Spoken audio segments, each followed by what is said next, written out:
Hello and welcome, I am Arumba, thank you for joining me. Let's start playing some EU4 in about 30 minutes. Aha, just kidding.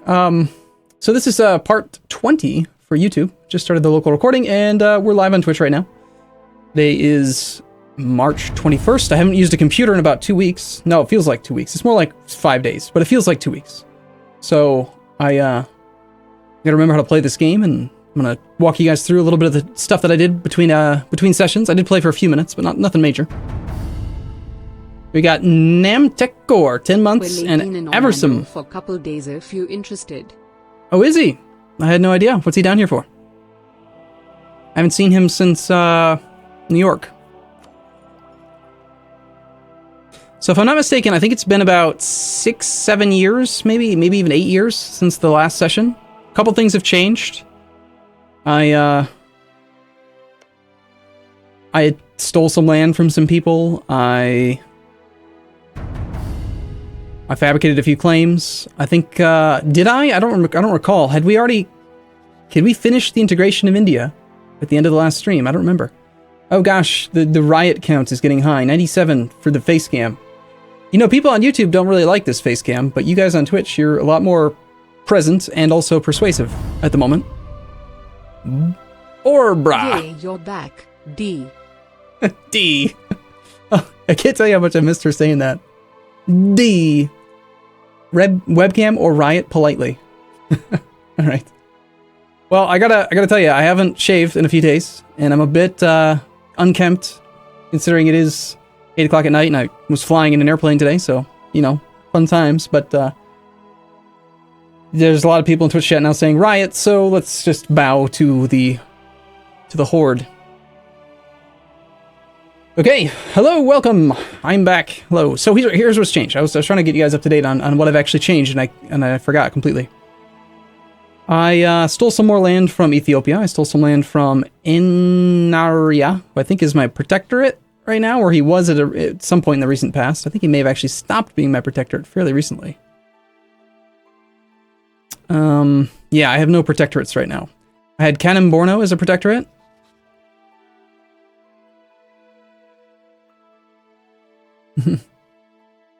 Apparently he stopped being eligible as a protectorate, and now he is eligible again.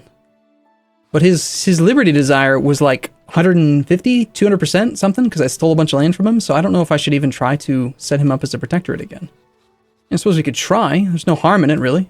We get trade power from it. It does give him a tech cost discount, but that's not going to matter too much. I stole some land from Tlemcen, some land from Tunis. I recently stole a fort from Castile. I'm sort of planning here on stealing Tarragona from Aragon in about 3 months, I think. I took some land from England. I took Normandy from France. France is scared enough of me now that he's willing to just give me land every 5 years, which is kind of funny.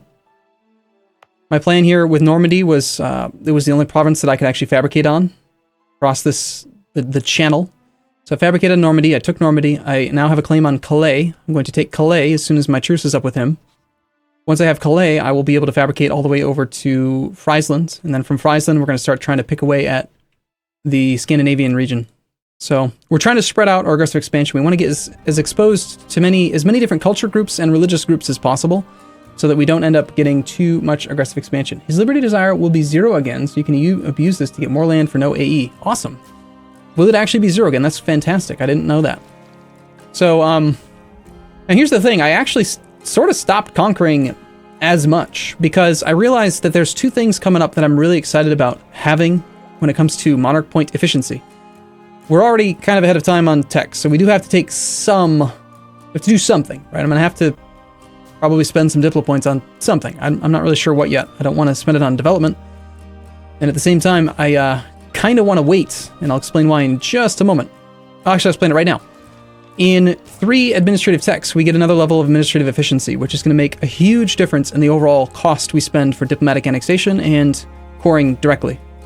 Second is that in 2 administrative techs, we're able to get the constitutional monarchy, which we're finally, at long last, after like 210 some years of having this disaster active, the nobility disaster, without actually having to pay any penalties for it, we're going to take the 4-stab hit to flip back to a despotic monarchy. Despotic monarchy. And then we're going to immediately adopt the constitutional monarchy. Why do we want constitutional monarchy? Well, I can tell you. You'll kindly take a look at this. By having a constitutional monarchy, we will have the features of parliament, which means we can give seats of parliament to places and get some manpower, some taxes, some production efficiency, but most importantly, there is one particular debate, which of course has a 100% chance of popping on the very first try, obviously. But there's one particular debate that we want, and it is this one here, harmonization of state laws. A random subject gains the opinion modifier closer ties, and we get negative 15% diplomatic annexation cost. This is a stacking additive multiplier with our other minus diplomatic annexation cost reductions. So if we can get this, then not only will we have the diplomatic annexation cost reduction from administrative efficiency, but we'll also have an extra 15% diplomatic annexation cost from this. And we'll end up at like 45 or 40%, I think, of the normal base cost. So that's going to be very, very good, which means I kind of want to time it so that we don't integrate these guys until it's appropriate. Now, there are a few nations that we can consider incorporating right now. Most notably, I have a few of these guys that are just ridiculously large. His Senwi is at 45 regiments. Bet Simisarak has 59 regiments himself. He's a very strong lady. Laddie. He's a strong little boy, okay? It's going to cost 1,538 dip to integrate him. It's going to cost us 960 for Orissa. It's going to cost 742 for Dangu. And his Senwi is at 2,716. It's pretty high. So I'm leaning towards starting the integration of his Senwi, even though I don't think that we're going to finish it soon. I basically just want to sink Diplo points into this guy, knowing that the actual cost will be less. Does that make sense?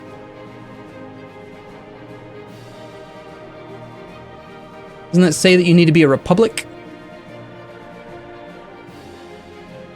At least one of the following has at least 2 vassals, at least 2 personal unions, has at least 1 vassal and a personal union, is a republic.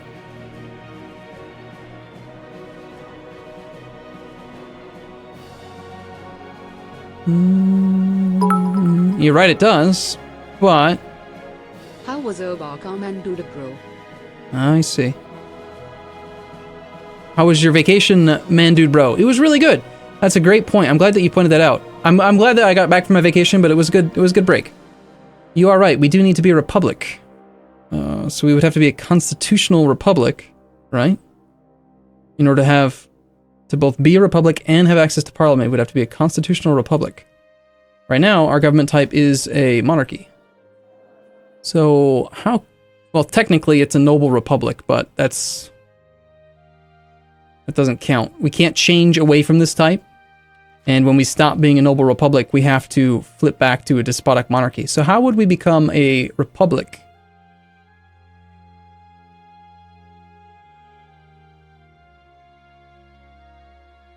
Looks like, I think we would need aristocratic or plutocratic in order to become a republic.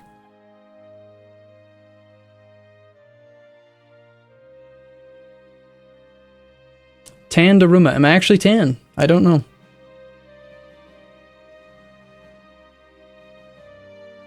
I'm glad you pointed that out. You will not be able to change away from constitutional monarchy. Is there no way outside of taking an entire idea group that we can become a republic?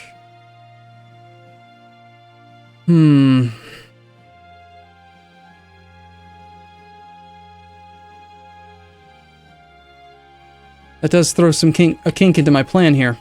I still think it's worth probably trying to wait until we have that extra level of administrative efficiency for the full integration, but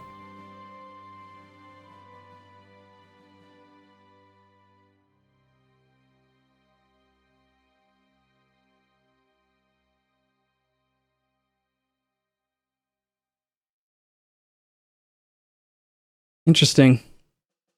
I'm reading a guide right now. It says it's 2 years old, but I don't think that the mechanics have changed.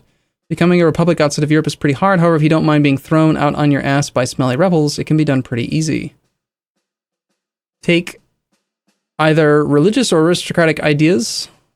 If you want the chosen idea group, then invest in it. Otherwise, don't. Just leave it at 0. The event will still fire. So basically, take the idea group without actually committing any points to it. Eventually, we'll have an event fire that's called the Burger's Rise.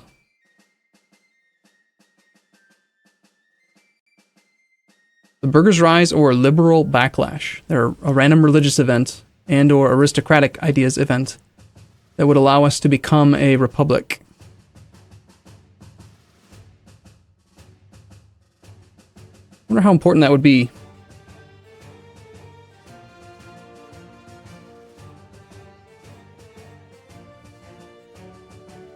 What do you guys think? What is Twitch? I want to know what Twitch thinks about this.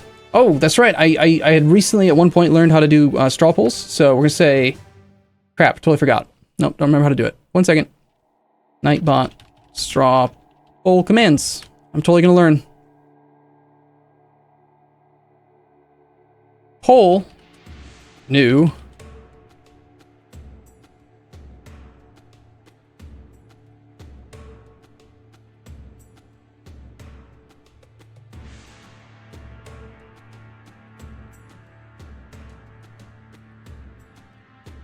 Let's see if that worked. Hopefully I didn't forget how this works. I'm gonna take my sweater off. 1 sec.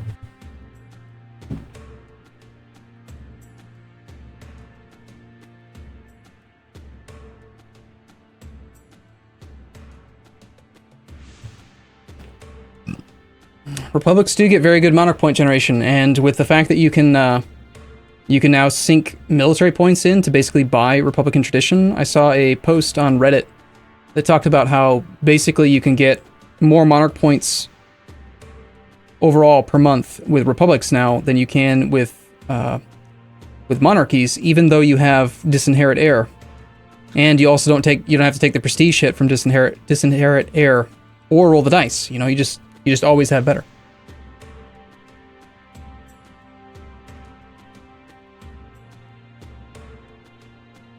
Wait, you can get the same bonuses as a monarchy. Oh, okay.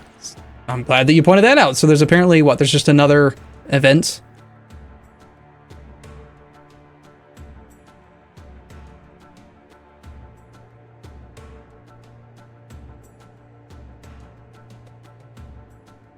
Create offices for vassal nobles. This is why I'm glad to have Twitch. I mean, you threw this problem at me, but then you also solved it. Yes, there's 2 events, or 2 issues. Create offices for vassal nobles is a monarchy. It's the same thing, right? 15% diplomatic annexation cost plus 5% income versus, yeah, it's the exact same thing. It's just that there's one for republic. Why do they even do that then? Like, it's weird. I get it, but it seems strange to me. So, okay, never mind. We don't have to worry about it. We can just do constitutional stuff. Good, sweet. We're solid, right? So let's see what the poll said anyway.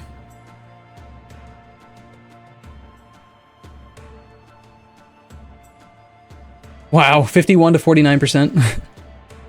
No, I mean, now that we know that we don't necessarily have to become a republic, I mean, it is something to consider. I mean, a republic still could potentially give us more monarch point generation overall. But let's take a snapshot of like how we're doing. How excited are you about the diplomat macro in Mandate of Heaven? It's pretty cool. It's pretty damn cool how perfect that is going to solve a lot of my complaints about the tediousness of managing diplomats. It's also, I thought, pretty curious, or not curious, but like interesting how that is also going to pretty much single-handedly fix the shadow diplomats problem as well. I'm sure that they will patch, as part of that patch, they're going to fix that bug. Anyway, we're currently making more than 5 times the income of the second-ranked country. 542 ducats a month in income, not including our vassals. Some of our vassals have more income than... I mean, if you just look at it, we got Catalonia, Betsamisaraka, Taungu, Isenwi. We've got like 4 of the nations in the top 15 are ours, our subjects. If I could integrate Taungu and Betsamisaraka, I think I could have even more income right now. Okay, so we can get the 15% diplomatic annexation cost reduction.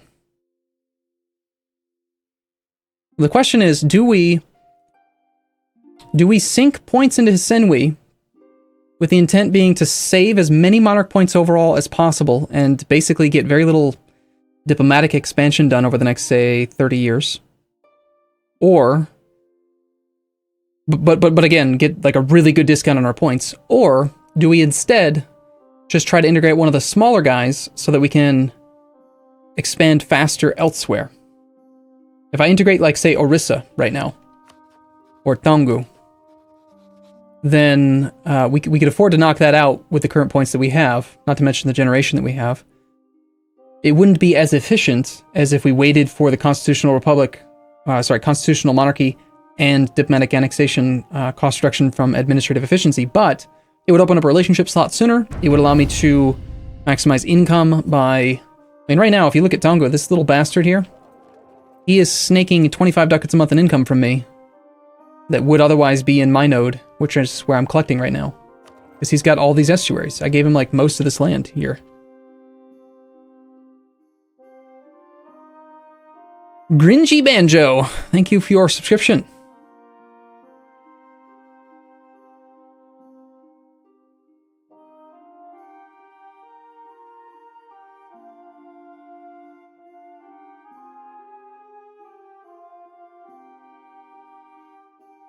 All right, we'll do one more poll before we just get started and start playing, but...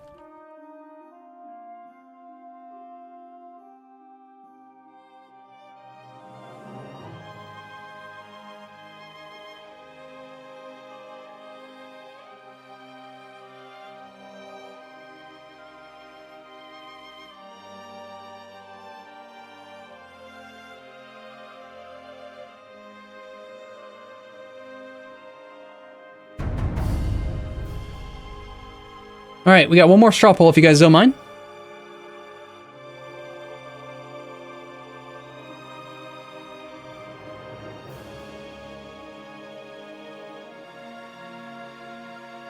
Java Java 0, thank you for your subscription. Another Twitch primer? No, it's a non-primer.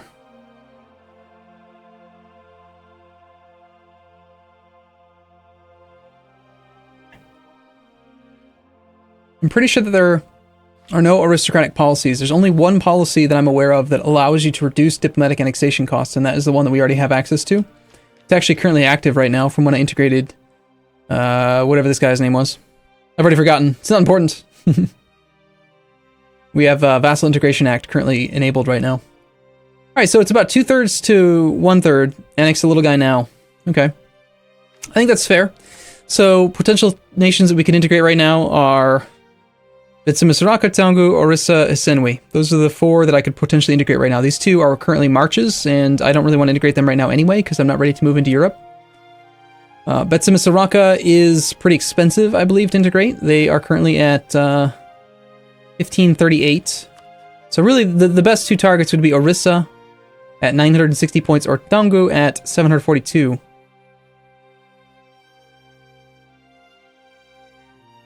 Okay. I see value in it.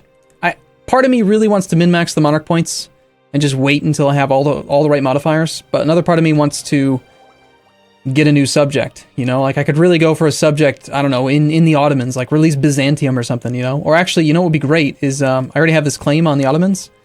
I'm kind of tempted to just attack the Ottomans and release the Mamluks, for example, you know? Mamluks would be a Sunni vassal, which is not something I'd prefer, but I kind of like the idea of getting another subject out there. Okay, so with that in mind then, let's see. We currently need to be prepared to attack Brittany. Make sure that we can get this, just one sec, I gotta get this game running properly. I hate how it always seems to do this these days. It's not like when I OBS hook into it. I'm working on a claim on Ming. I need one more claim on England, and we're ready to full annex him. When we do that, we'll get both of his subjects, the 13 colonies, as well as Newfoundland, which will be great. Our truce is up with him in March of 58, so in 2 years and 1 month we can attack him. However, I do need 45 spy network strength, so we have to get lucky and not get caught. Otherwise, I'll have to pay a little bit of Diplo for that province, and I really don't want to. Other than that, I'm working on the Netherlands in preparation for getting a claim on something there after I take Calais from the French, which will happen in November of 57. And then Brittany is the other nation. They have a colonial nation as well called Antilles, which is in this region over here. This nation has 10 provinces, so it's going to give us a merchant right away. If we full annex Brittany, we'll automatically inherit his subjects and immediately get Antilles as a subject, which would be great. However, annoyingly, I cannot get a claim on Nantes because I don't share a sea tile border with it. So, Nantes with 44 development, Jesus, is currently going to cost me Diplo points unless I want to wait till I have Imperialism, or if I want to... I don't know. There's really no good way to do it, so I think what I'm going to be looking at doing here is just either threatening war for Armor or Morbihan, and then fabricating one final claim on him, and then waiting 5 years for the truce, and just trying to full annex from there. Only drawback is that one of my claims will expire in 4 years, so if I do that, I'll have to fabricate on Cornwall and Nantes. Kind of annoying, but I'm most interested in getting the subjects for free. Why is having Sunni vassals as a Sunni nation bad? It's not bad, it's just not ideal for my current idea set. I have, for the most part, if you've been watching the series so far, you'll know that I've been heavily invested in the dhimmi. And the problem with a Sunni subject is that they will convert their lands. And when they convert their lands and I integrate them, then I have a lot of Sunni land, which is fine, but it means I can't give that land to the dhimmi. You can only give land to the dhimmi if it belongs to another religious group. So in order to get my tech discounts, which I still really value, I need to have land that's not Sunni. And that makes it so that most of my subjects are not Sunni. I've got one who is Theravada. This guy's Theravada, Orissa's Hindu. The Maldives, I think, was Sunni. But I don't think he did a very good job of converting stuff. No, he left it all, for the most part, Hindu. Betsim Sarakas fetishist. Then we got 2 Catholics over there. So, it's Shang27, thank you for subscription. So basically, what I'm looking at here is which diplomat can we pull back? Probably the one from Ming would be fine for now. Let's bring him home. Hey, look, we unpaused the game. A day has passed. Yay! We're netting 191 a month. We'll try to get at least, you know, a year of gameplay in tonight. Right? Just 1 year would be great. Alright. Okay, so if we annex you, we need to get your opinion up by 24. We can do that with a sent gift. Let's do that now. And take a little bit of a bribe here to make this guy happy.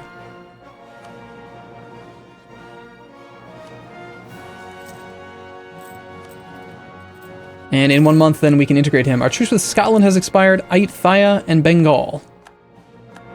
Okay, that one actually snuck up on me a little bit there. So, Scotland, Ayutthaya, and Bengal. I like the fact that we have no truce with Bengal because he is Sunni. We need to diplomat back now so we can assess this. And there's a truce with Brittany. All right, so yeah, I've got to deal with all of this right now. I have no claim on Scotland. I basically don't care about Scotland at the moment. He's not going to get any allies. He's too weak to colonize. I'm pretty much just waiting for imperialism because he's being a little bastard, and every single time I try to fabricate on him, he counter-espionages me, and it takes forever. So I'm just going to wait for imperialism, and then I'll kill him. Like, whatever. You know, he's weak enough now that it doesn't matter. So, now with this fella, Venice cedes Mantua to Milan. Venice pays... Alright, so that is a claim that my subject had. He has a claim on Mantua, which is now owned by Milan instead. Out of curiosity, you just won that war. Yes, he would. He literally just won this war for this province, and if I threaten him, he'll just give it to me. I love that. It's so funny. A 30 development province with a level 4 fort. I'll just give it up. On the other hand, we could just attack him. Munster would decline the call by a ton. Brandenburg would honor the call. This is glorious, though, in the eyes of God, and we don't really want to gain piety because we are, I think, 4 or 5 years away from wanting to take tech, so we'd like to become impious, if at all possible. Go as close to negative 100 as possible. I think we do just threaten for that one province. Like, we immediately make him give it back. And how about you, Brittany? Are you willing to give me something? He is not. Okay, so if Brittany's not willing to give me the land, I think I do just declare war on him. Austria and Bremen. Austria is not weak. Not strong, though, either. Oof, Slow 4. down, you are going too fast. You tease. Trust towards Brittany, negative 65. Diplomatic reputation was 14. So you're saying if I had diplomatic reputation advisor, you would totally just bend the knee and break that relationship, huh? Let's think about this for a second. How important is it that I get their subject right now? Because, okay, he's not willing to give me the land yet. But basically what this says, recently gave in to threat minus 119. It basically says, in 82 months, I'll give you one province. So if I'm just patient, looks like this one's the best. I could just wait 72 months. And then I could threaten him.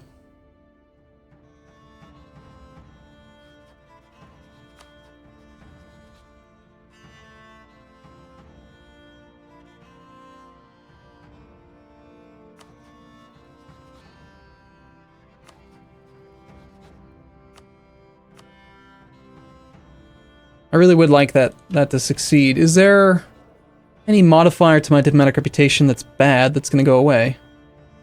Let's go into here. Annexed subjects, -3. How much longer on that one?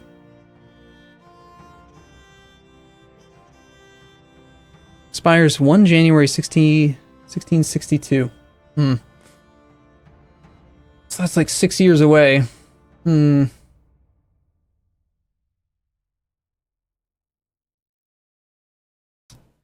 Brittany is willing to give you the D? What? I don't think they are. Did I read that wrong? No, there's no province he's willing to say yes to. I think I just hold off on that for now. I don't think it's a really big deal. Let's start the integration of Tongo first and foremost. Like, that needs to happen. Then we need to take a look at the other nations. We can start the annexation on March 29th. Let's wait till the 29th. So that needs to happen. We're going to use a Shadow Diplomat for this.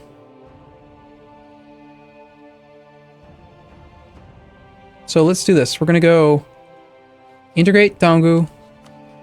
We'll spy on Ming. Confirm that the Shadow Diplomat has been sent. Yep. Shadow Diplomat is away. Give ourselves a fallback point. Again, I apologize if you guys think I'm playing too slow. A couple of you are making fun of me saying like, you're playing too fast, slow down. But it's been like a week since I've used a computer, so I do feel a bit slow.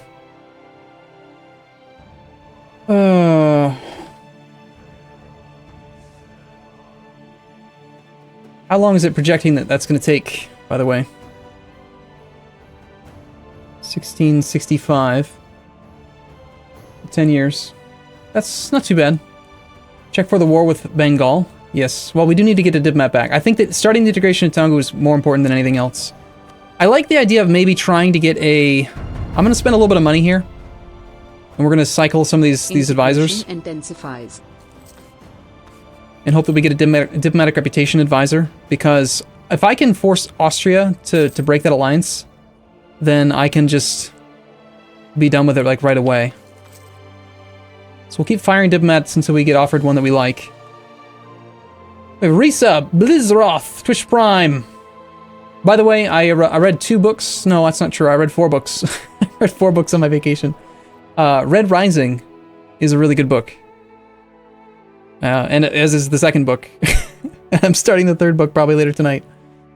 So, I enjoyed it. Action-packed. Alright, let's come back from Ming. I think we do steal from Milan. We probably could have done that last month. Can pick us up a little bit of aggressive expansion in Italy, but I don't really care about that. Tunis cedes 1, 2, 3, 4, 5, 6, 7 provinces to the Ottomans. Well, that's rather sizable. Our truce with Gondwana has also expired. Alright, I have so many truces expiring right now. Of course, we have no claim on Gondwana, because that would be too easy for me to get... Oh, he's a subject. Okay. Vassal of Bengal. So we'll be at war with him anyway. Gotcha. New sub. Gay looks.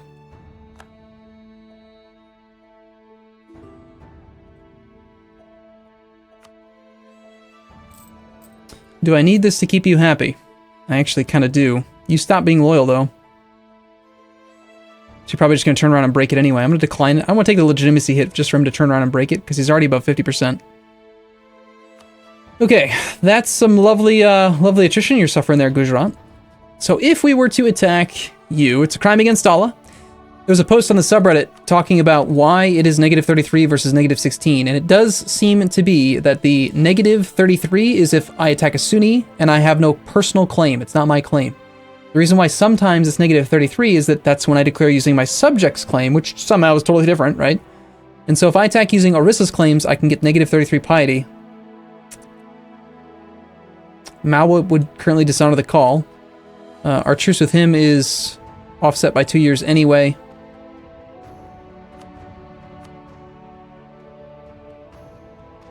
I don't really care if he joins, it's not a big deal. Their tech, none of this stuff matters, like they're super weak. They're on the same tech level as I am, but they're not strong.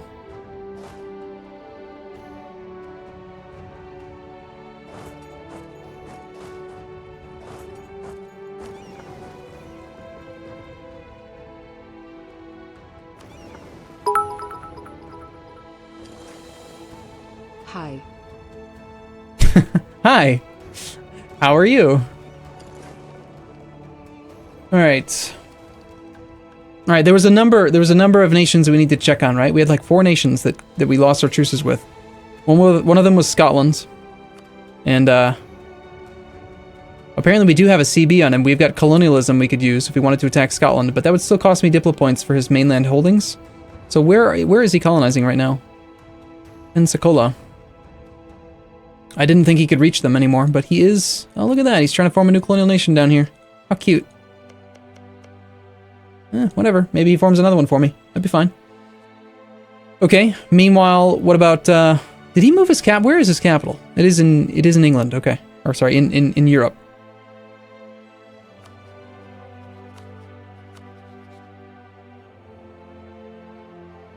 Alright, so to my memory, it was Brittany expired, and then we had Bengal, we had Ayutthaya, which I have not actually fabricated a claim on, if I remember correctly. No, I do. I have one claim on this province here. Annoyingly, he is not mothballing his forts like he used to. It is unfortunately glorious in the eyes of God. Either way. 88 Lil Chris. 0277. 0227, excuse me. We take 2 provinces off his hands and keep going down that route. It's already part of a state, so that would be quite convenient.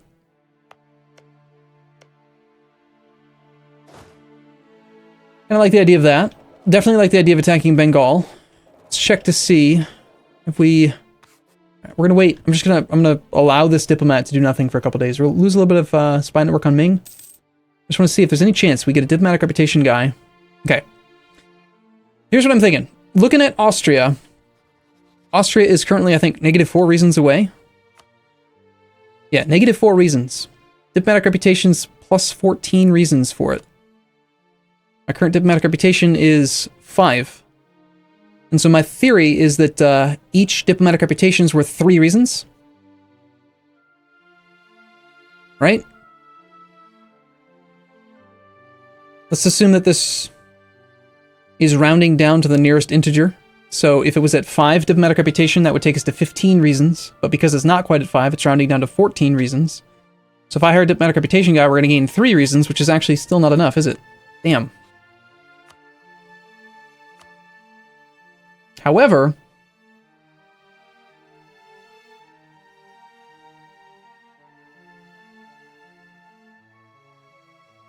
what do I do if... What happens if I think if I influence the nation of Austria, that he gains a little bit of trust with me, and that might actually make him more willing to do it. Or we could just fight him. I mean, I could sacrifice some prestige, make Savoy loyal, and have Savoy kick his butt. It's always an option. Roughly equal tech. I've got a 25. I got a primary stack over here. Can't you just get some prestige? I forget. Does prestige affect their willingness to break alliances? I don't think that that's part of it. How much would it cost me to influence him? I'm willing to try it. I want to try it. I want to know for sure if that actually matters. We're going to influence Austria. We're going to declare war, I think, on Ayutthaya. Now, let's get this one going.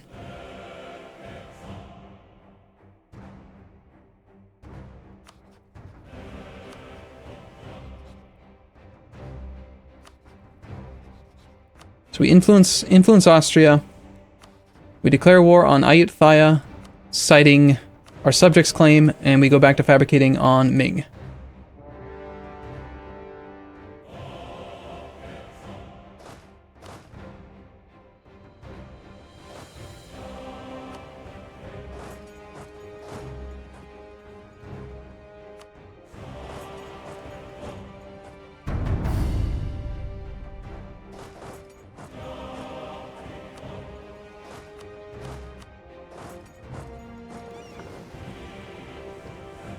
Gotta get my bearings straight here, remember where the hell my navy is. I've got a bunch of navies all over the place. This whole world conquest thing here gets there's a lot going on everywhere. But we grab this navy. This is the siege that matters, because this is going to be what stops me from finishing the war. It's Aneb and Freight Boy! Resubs and resubs, thank you. Oh yeah, Ming still exists. They never imploded. They never wanted to. They just said no. Alright, so we need to still come back from somewhere.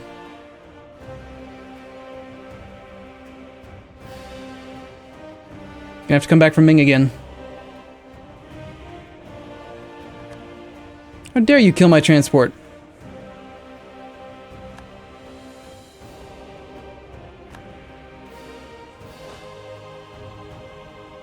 #21st, 23rd.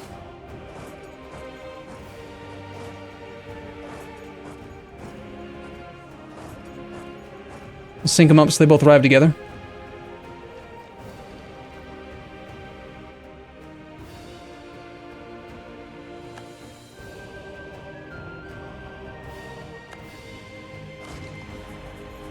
For glory! Easy fight. Alright, this does not require much. We've got Ken here with the siege pips. We're going to send you over to here to help out with the siege, and we'll pull some of the men off, but...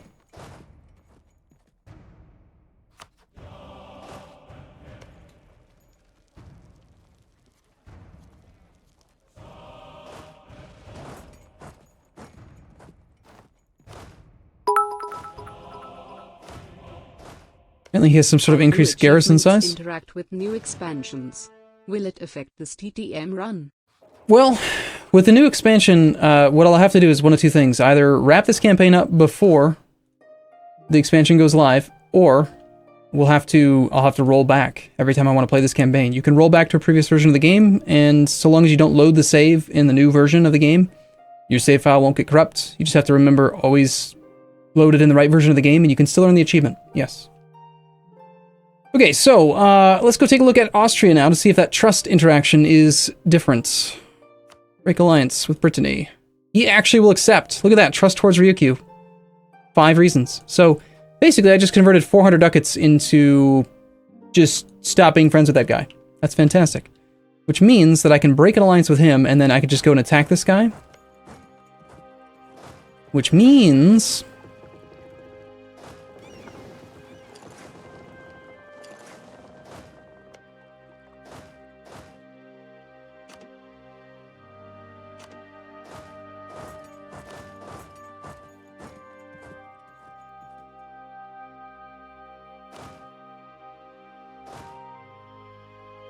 Which means we can go pick on Brittany and no one can bother us.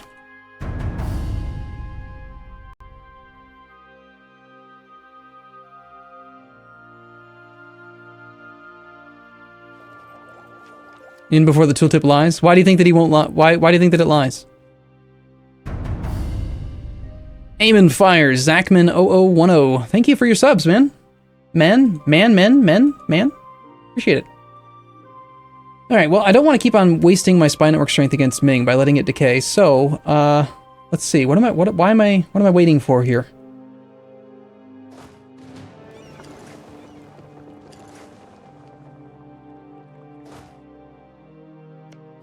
I guess we just ask him to do it politely and see what happens. I've had it lie several times when there are +5 reasons for canceling. Interesting. Well, let's see what happens. Pre-alliance break.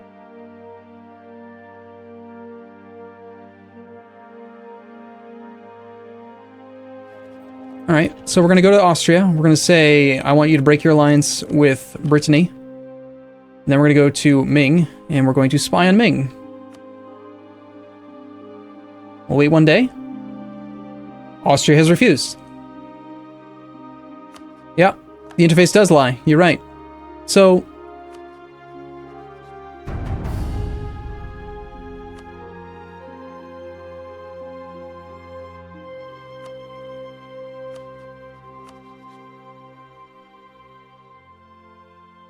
would be a shame if something were to happen, right? Squirrel! So, why does the interface lie? Let's see, I mean, do you guys have any idea? Do you know why it lies? Is it because it, like, reduces the trust first? And then it, actually does it? Or...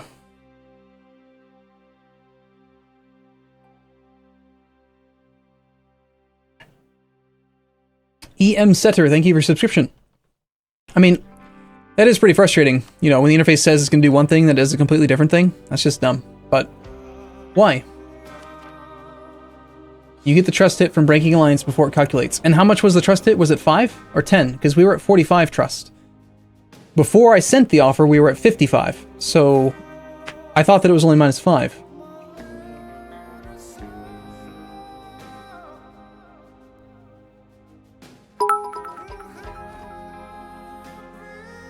How are you feeling about the diplomatic macro interface in the new expansion? I think it looks amazing. Looks really, really good. I'm really glad that they listen to the community and they try to add things in that people want.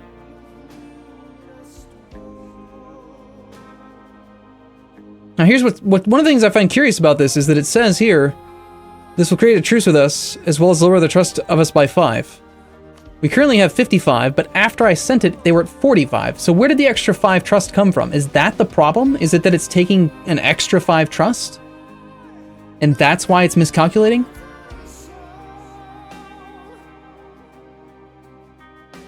You know what? I bet if we looked at the code, I would not be surprised at all if someone accidentally put the -5 trust penalty in there twice. The tooltip is calculated off the 1 reduction, but the actual reduction is 2, because it clearly says in the tooltip, it will reduce our trust by 5. Unless they lose 10 trust if they decline. But why would you even send a diplomat if they're going to decline, you know? My guess, I'm leaning towards the first idea, that it's accidentally reducing it by 5. Okay, well in that case our options are wait 5 years so that we can influence Austria again. I did waste 400 gold on that, but we kind of learned something. Or we could wait for 6 years, I think it was, for diplomatic annexation penalty to go away. We could just declare war and fight Austria anyway.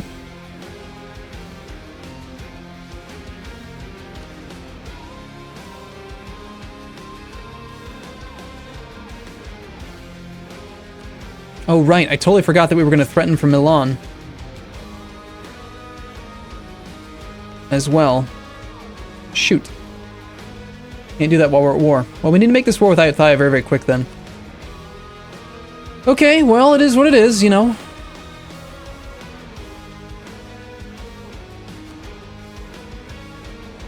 Let's just set up shop here and make sure that we've gotten good sieges. We've got a siege, 1 siege pip from the leader, 5 from cannons. We're slightly over the number that we need. We're suffering some attrition, but I don't really care because we've got 220,000 manpower. Over here, we could use some more cannons.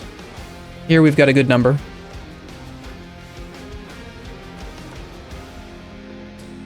I think I will just stop these ships here. We'll detach a siege. We need, now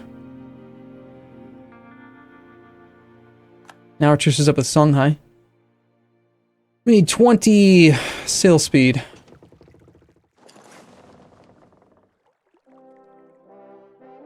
I'm assuming that these guys were in Siam, but I don't remember anymore. Alright, and then this other navy has just arrived to take care of this area, so... Okay. You want me to use the advisor and hope that the advisor's only going to give us 3 more reasons. Right? Because our diplomatic reputation right now is at 4.98. He's only going to give us 3 reasons, which I don't think is going to be enough to offset the trust. We need 5 reasons. We need to be 5 reasons above. I don't think that that's going to work. We've got to wait for either a random +1 diplomatic reputation event, for the annexed subjects penalty to go away, or for something else to change. I don't know. I mean, here's an idea. What do you guys think about this? If I hire the diplomatic reputation advisor for just 1 month, and in that same month, I spend 100 military points to buy up just like 2 legitimacy, I could take my diplomatic reputation all the way up to exactly 5 and get an extra 3 reasons in that 1 month. The very next month, it would tick down from like 90, it would tick down from 100 legitimacy to like 99 point whatever and round down again. But in that 1 month, we would have 3 extra reasons, and that would give us a total of +6, which could work. It's an idea.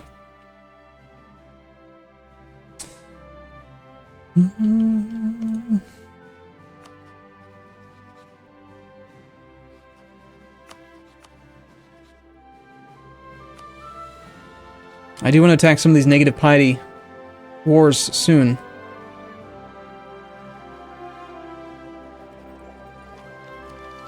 Considering that military points are the least useful to me in this campaign,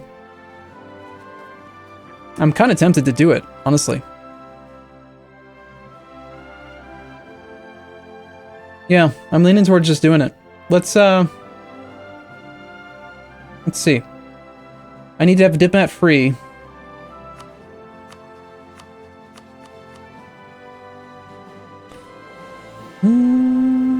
Damn Ming taking so long to come back around. We'll do it next month.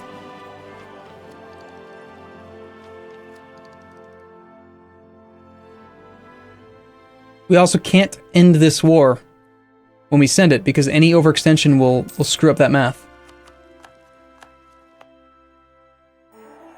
Okay, hopefully get a mission. Yay, foreign contacts vassalize Adal.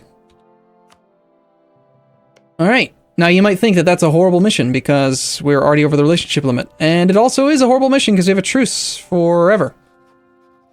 Huh. Damn.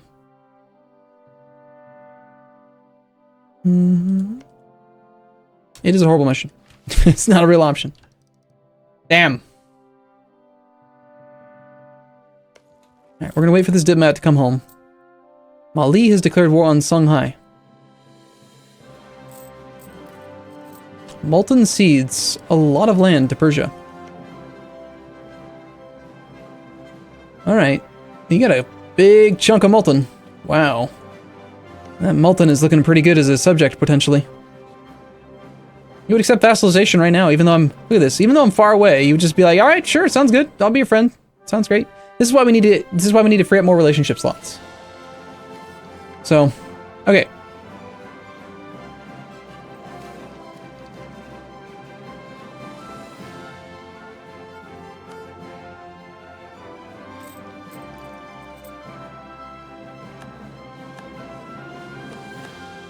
That's excellent.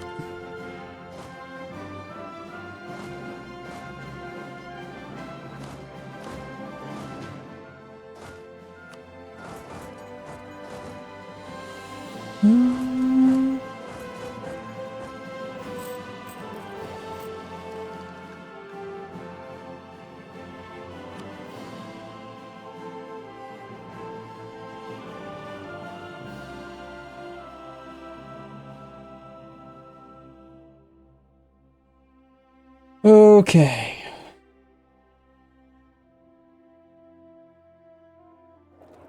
Why won't I annex the big monster Senwi? I want to. It's just that I don't particularly want to get started on that right now. Like, I'd rather integrate, I think, both Orissa and Donggu first. I do want to get to Senwi. I mean, we're going to integrate him eventually. That's 100% chance, but... Alright, so we have our diplomat free. And the things we're going to do then is we're going to take a look and see if Austria's numbers have changed. They shouldn't. You need positive prestige for your threat to be taken seriously. Okay. Alright, game, fine. Gives me a random event, says you, you have negative prestige now. Okay.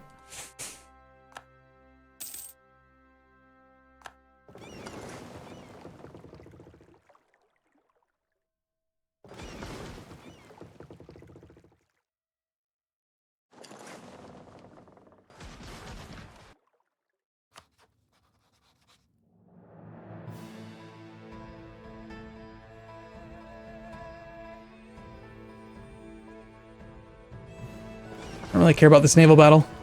Or do I? Ah, they're just transports, they don't really matter.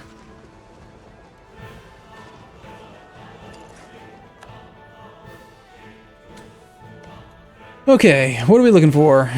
No new mission that I really like. We can take both types of tech. We need positive prestige, that still hasn't happened yet. Still just trying to finish these sieges. The real navy has arrived.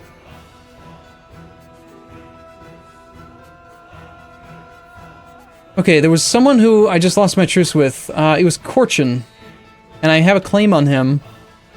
His independence is guaranteed by Oirat right now. I want to steal his gold mine, which is why I have a claim on it. I also don't want to siege down his fort, so I'm thinking to threaten him. We basically need to end this war with Ayutthaya as soon as possible, so that I can potentially do something there.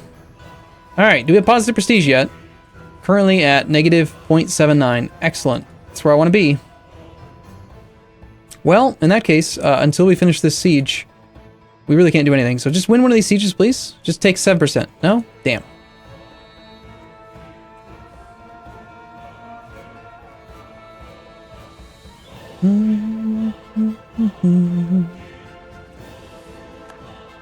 Now, very annoyingly, I do have some issues with unrest, and they're going to get worse. North Kanara, 32.4 years it says right now, but as soon as we get any overextension, I lowered autonomy in pretty much all of southern India, so we're going to have some rebellion to deal with in the near future. It's going to happen. I'm going to bring this diplomat back tomorrow with the assumption that one of these sieges is going to complete soon. Land goes to Nepal. We can't win our sieges. Great.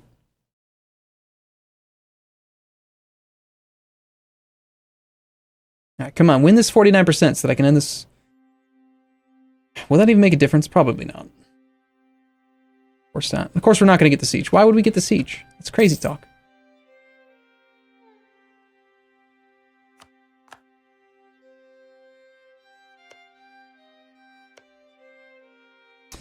Are there any subjects that are currently sort of close to being disloyal that I need to force to be loyal?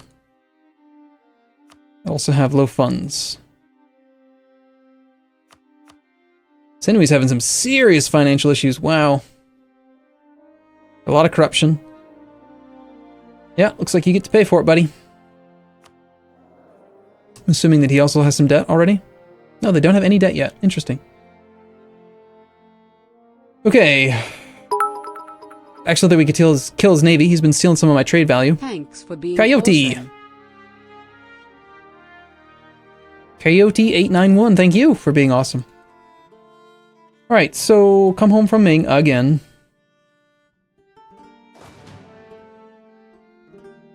All I'm really waiting on right now is this positive prestige again.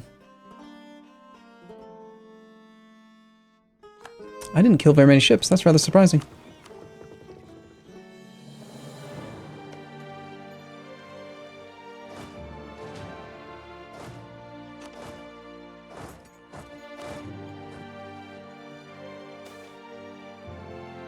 Charity for the poor. Gain piety or are you freaking kidding me? I need prestige right now, game. Come on.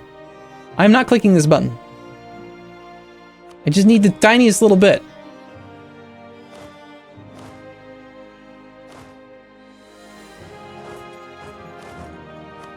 Alright, we're gonna kill his navy.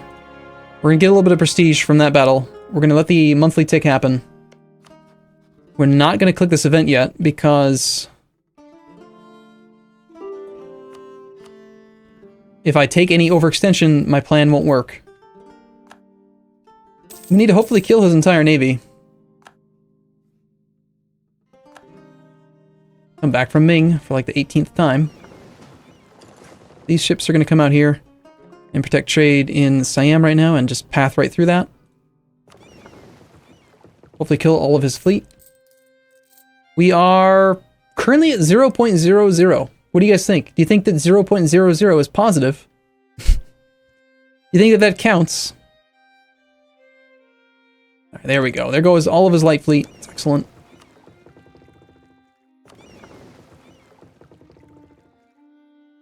Okay.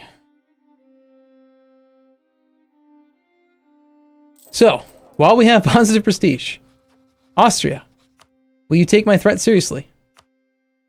He says he will by 1. We know from experience that this is a lie. We're going to take a save. So theoretically, 0.00 is positive prestige. You heard it here first, folks. 0 is a positive number, according to Paradox.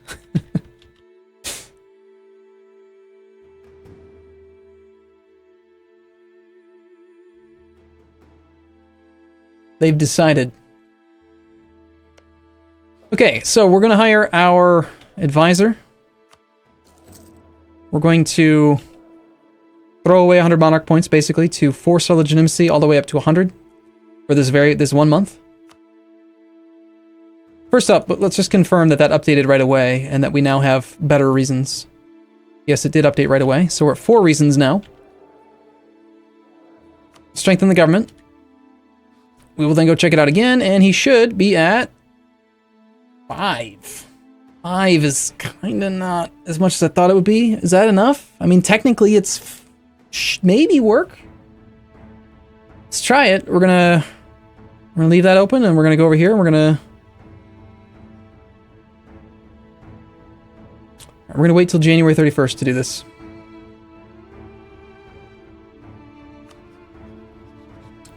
So you're gonna break your alliance with Brittany, and we're gonna spy on Ming. And we'll wait 1 day and see what happens.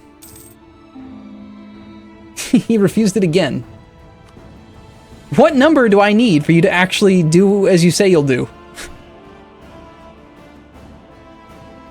My guess is that the 5 reasons rolled down to 0, and they say 0 is not a positive number in this context. It's a negative number. They probably need to have at least 1 positive number. Those sons of guns. Rather irritating, isn't it? Trying to work around some of these paradoxical math problems here. Squirrel.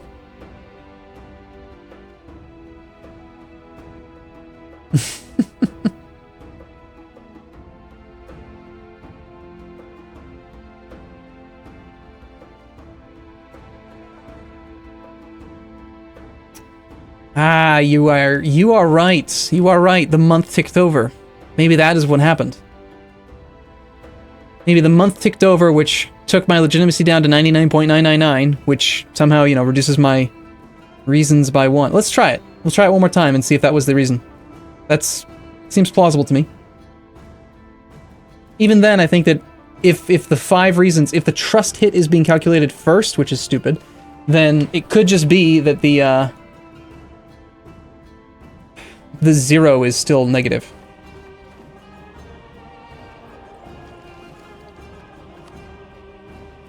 Let's just not worry about spying on Ming.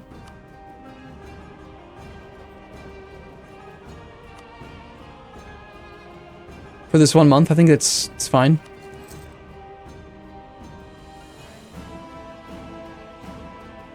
Yeah.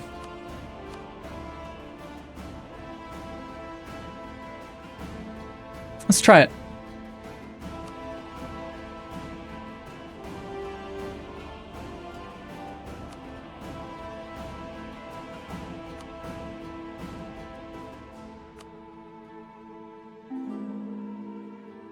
He still refuses. Okay, so it's not the monthly tick.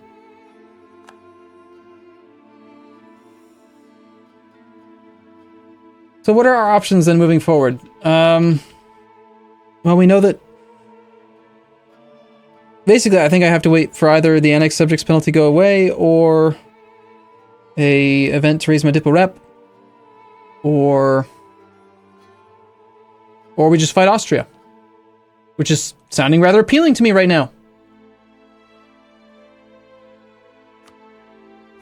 Yes, to anyone who's wondering right now, like, what the hell we're doing, if you don't know, we've figured out that Break Alliance, the interface for it is bugged, and I actually personally think that it's just bugged. It's coded wrong. I think that it's taking a double trust hit instead of a single trust hit, and that's why it's off. But either way, it shouldn't be calculating the trust hit before the actual action. It should be processed after. Fighting Austria out of spite seems like a good idea. Policy available. You guys are so smart. I totally forgot I have policies available. Yes, I do have policies available. We could do the Foreign Aid Act. We could do... that's it. I have one. Exactly one option to me. The Foreign Aid Act. I could spend 1 Diplo point for 10 years, which is 120 Diplo points. It's a lot of points just for one Break Alliance. I think it'd probably be easier just to kill him. But the problem is that my 2 subjects over in England... So why do I keep calling them England? In Europe, are not currently loyal. So Catalonia and Savoy would not help me. And they are... I would definitely need Savoy's help, I think. I would want him to be here to help out against Austria. Is Austria even the Emperor right now? Yes, he is. Fighting Austria in general is a great idea. Yeah, I don't know about the policy. I don't feel like spending that many Diplo points on it.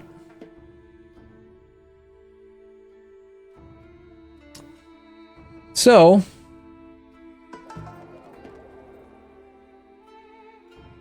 I would like to start integrating a second nation, though, as well. I think we start integrating Orissa as well.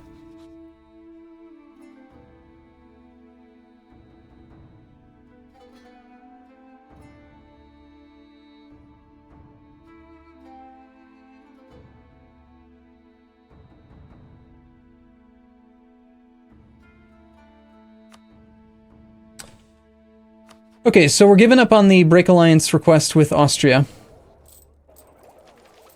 I think we just end this war then.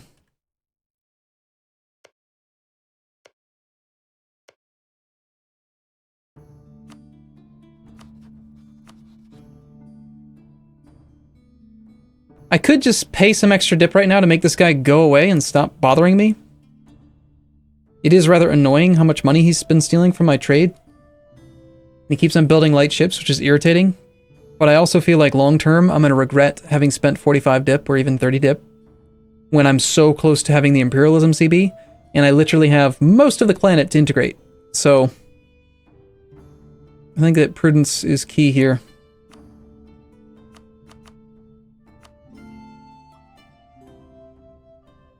I could use the prestige, though.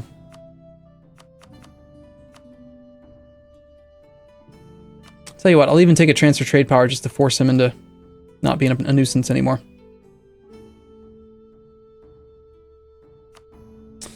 Alright, so that war is done.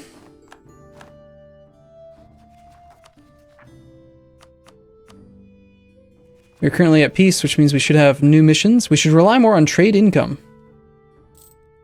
I don't know that that's ever going to be a thing we can do. 40% right now. Getting all the way up to a higher number seems pretty unlikely.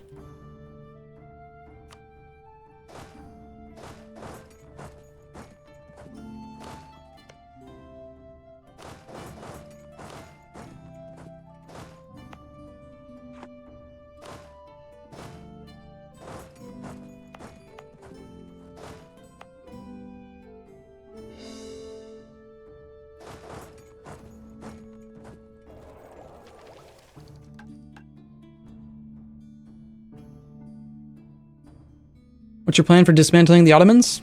Just smash their faces in because I have 4 times their income right now? I have enough of an income advantage over everyone in the world that anyone I want to kill, I could just murk up a 60 stack of infantry and just say, here, there's 60,000 constantly renewing troops. Just have fun. Good luck. You know, my income is stupendous at the moment relative to everyone else. All right, so,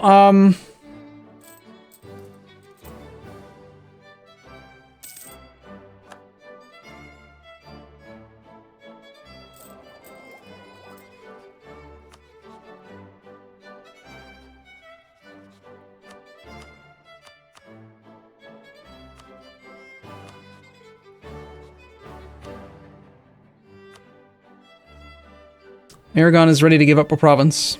We could declare reconquest in Aragon. That gives me piety, though. And it takes time. It would be a big war, a good war, but we don't currently have the loyalty of these subjects, like I mentioned, so... I think I'd rather just threaten Aragon to take some of his trade power, take Tarragona. It's an estuary.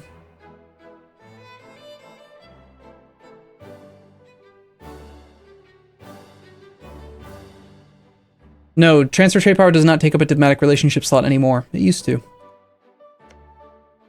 Alright, we were going to threaten you. We're going to threaten you for Tarragona. I think I will, at this point, just threaten these guys, because I can. No, hold on. They're both Sunni. I want to attack them. Damn it. Okay. Threaten war for Tarragona. Threaten war for Mantua. Up here, if I can, please, will you threaten... Gotta wait 80 months, okay?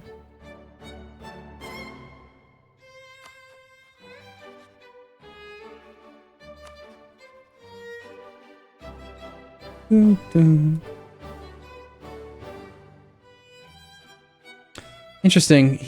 Hold on. So Orissa won't let me integrate him, but he'll still accept the royal marriage even though he's disloyal. That's kind of weird.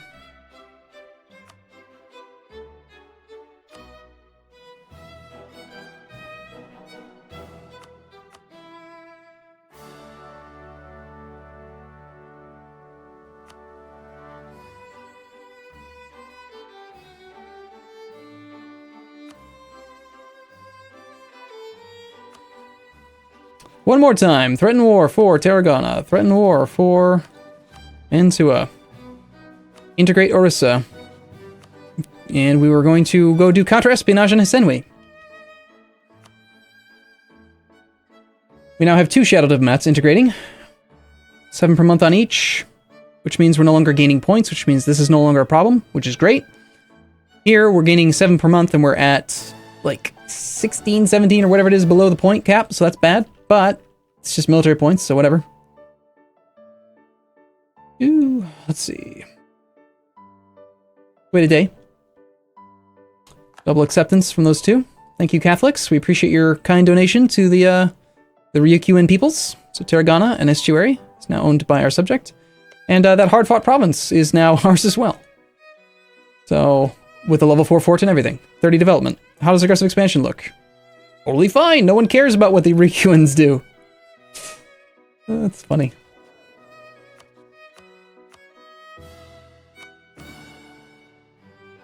Could get a little bit more influence out of the merchant guilds. I really like the Grand Admiralship one because it's only a 10-year modifier. It's easy to bump them up and then to bring them back down. So I think I'll take this just to get their influence up. They also still have a little bit too much land. I had granted them some land at some point, I think, just to get their influence up. Or something else. And they don't necessarily need all this.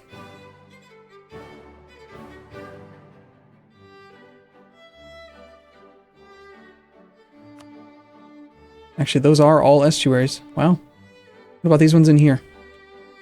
I think that none of these are estuaries. Yes.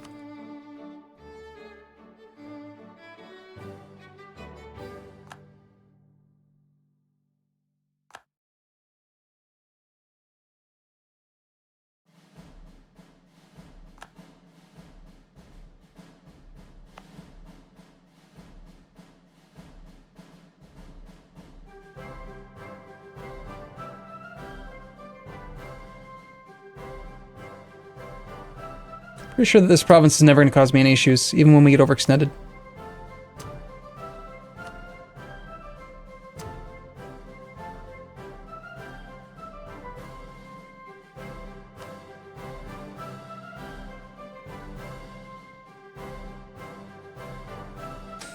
The clergy, however, need a little bit more land.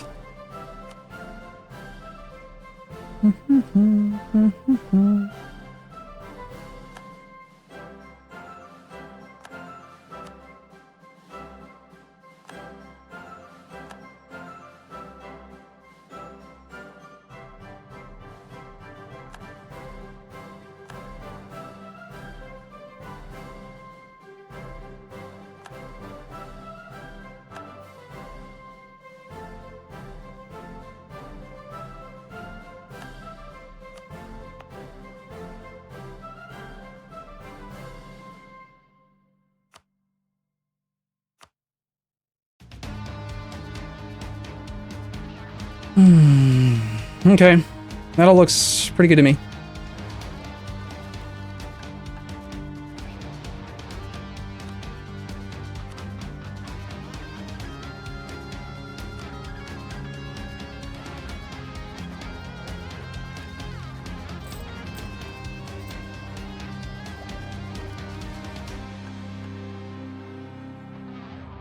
I can revoke this policy in just about 1 year.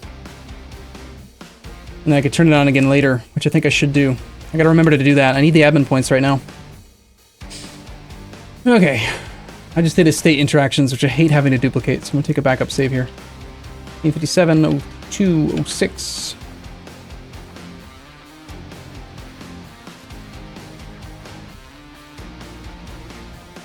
Did Victor die? Why are we talking about Victor? We're playing Ryukyu. Alright, so we're at peace. We threatened for some lands. Still gotta deal with this Brittany thing. Gotta consider attacking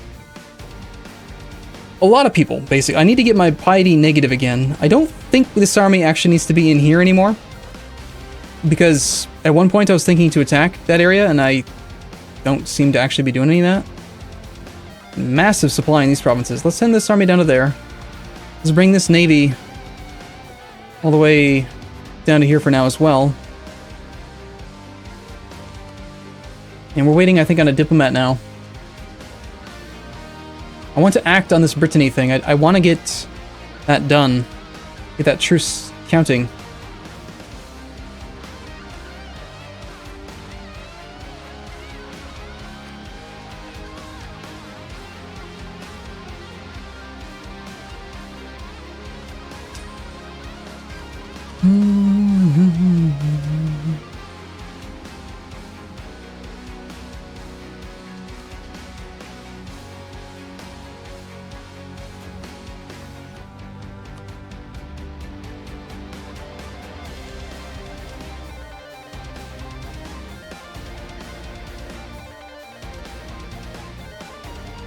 Alright, well.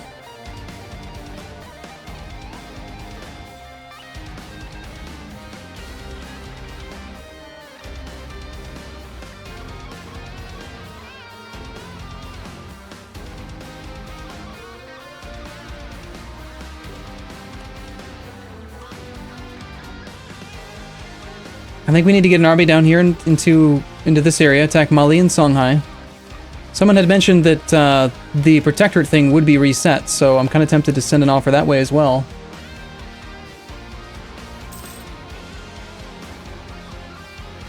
Alright, we get one more claim on Ming right now.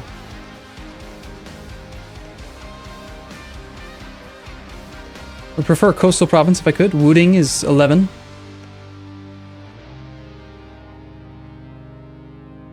Could fabricate on his capital, 36 development. I don't have any state slots, though.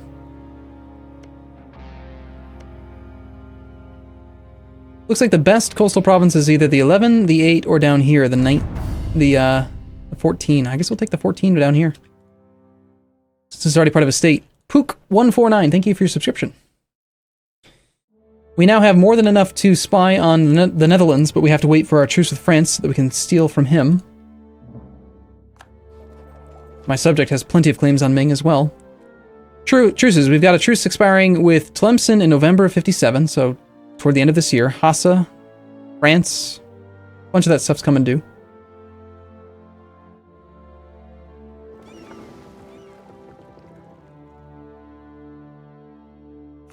Excellent. I think I will take this offer this time. Got kicked out of England, rather unfortunate considering that we are so close. Granted, I still have a truce for a few years, so it's not like... Hold on, that was only one more year, isn't it? Yeah, March of 58. Yeah. That means that I only have like 12 months to build it up, and he just knocked me down to 25, and I need 45. So... that just knocked me out of my war with England for like a lot, actually. Would be a shame if something were to happen to the save, like a squirrel were to get in and chew on the wires and stuff. Wouldn't that be bad? Wouldn't it be so horrible if that were to happen? Yes, it would. It's just atrocious thing. Beefhawk, thank you for subscription. I think I need a Mountain Dew. I need a soda. I haven't had a soda in like a week.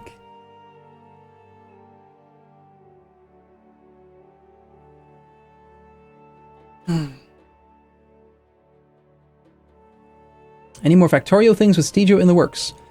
I had offered or asked him about potentially doing some stuff with the Angels Bob's Mods combo. He seemed interested, but I'm still working on trying to launch my own rockets right now. Whoops, there goes the save.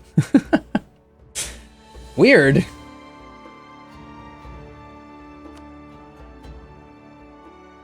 Shen's Mexican area. Yeah, I miss Shen. I'm hung out or played with him in a long time. From what I heard, he stopped playing. He stopped recording for YouTube for a little while, and then I think he's back to doing it pretty much all the time now. But anyway, our spy network strength is back up to 34. It's weird. It's so weird how that happened. And I had just finished doing my state interactions, and then what did I do? I think I had already started the integration of what's-his-face, yes. And what else did I do? I had gotten into a position here to start moving around this army. That's what I was doing. All right, let's actually head over to Provence. I think we can afford to do that instead.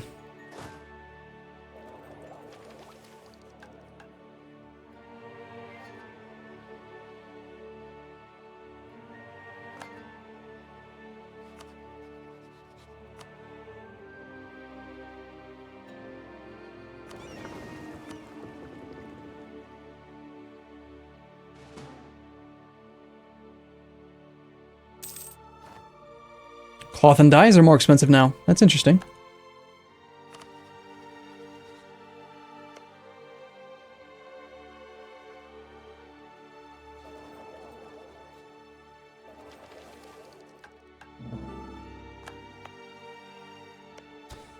Okay, I think I'm in a position now where I pretty much just want to declare some wars to get my piety negative in preparation for the next level of tech. I want to keep on getting ready for this thing with Brittany. I think we do probably want to just attack Absolute Monarchy. Attack Austria, but I'm kind of leaning towards getting the piety negative first and then worrying about the other part later.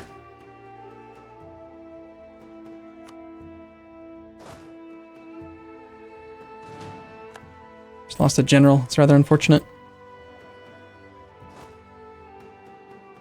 Also, we do have a guy with maneuvers, so we should put him in charge of a navy.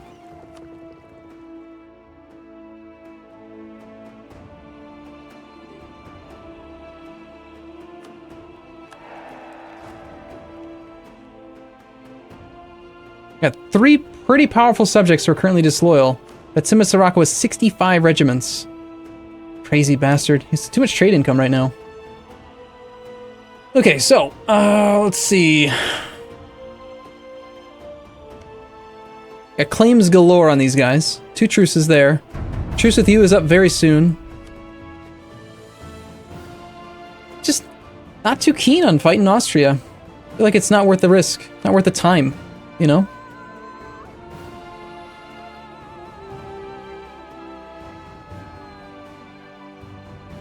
I don't see any other way, though, that I can isolate him. And until he's willing to accept the break alliance, I just can't break him. Just can't get him out. Behind curtain number 3, resubs for 4 months. Thank you. On the other hand, we've got a truce expiring here, a truce expired already here with Tunis. We have no CB, apparently, with Tunis at the moment. It's kind of weird. Excuse me, do you not know how much I want his land? I want all of his land. I want all of these provinces, just so you're aware. Subjects. I know you're disloyal, but come on. It's in your own best interest to expand. Fabricate. Go.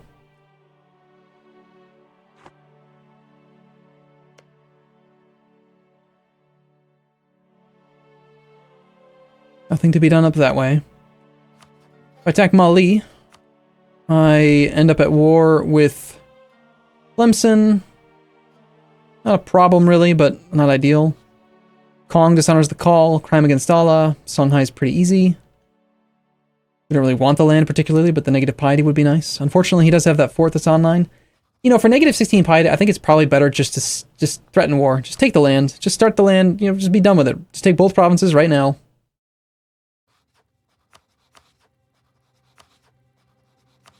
I'm not going to take any land outside of the land that I have claims on, so... Oh, he's not willing to accept a threat. Well, Mali is, though.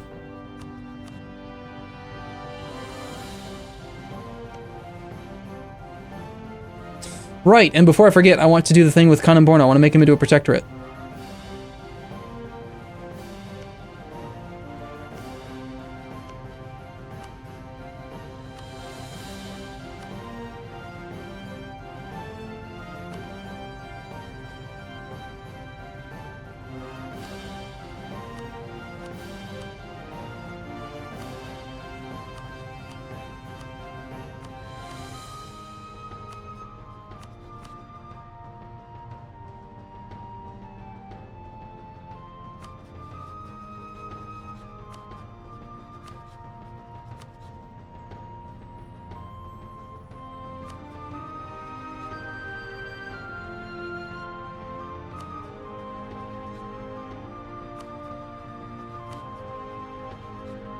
Could just threaten Bengal, but I kind of want the negative piety from this.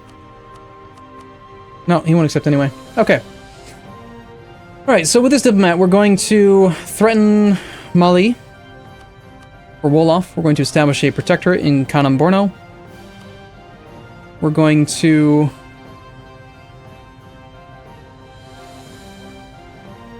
I don't know, spy on Ayutthaya for a moment.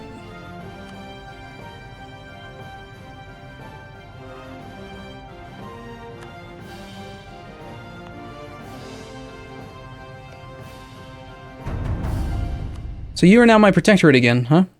And All according shall to... tremble before strong Ryukyu. Why, thank you. And you are 100% correct.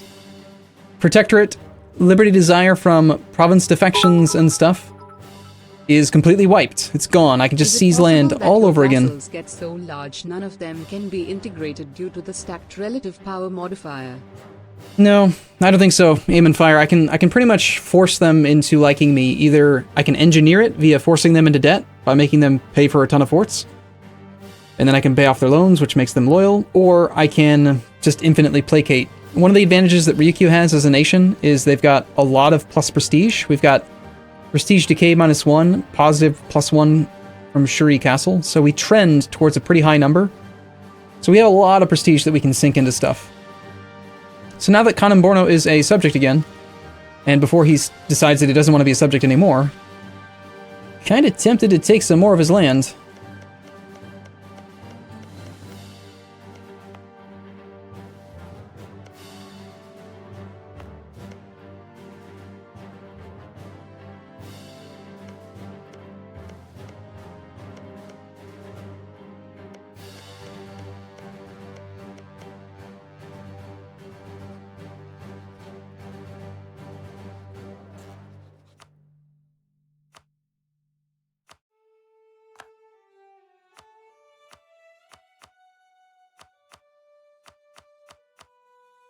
Just take one for now.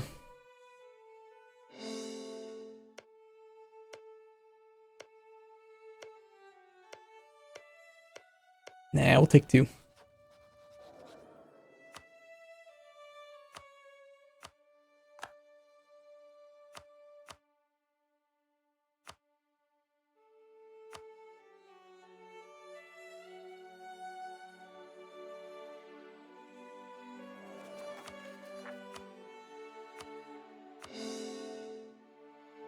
.6% overextension. I think I can take more than that.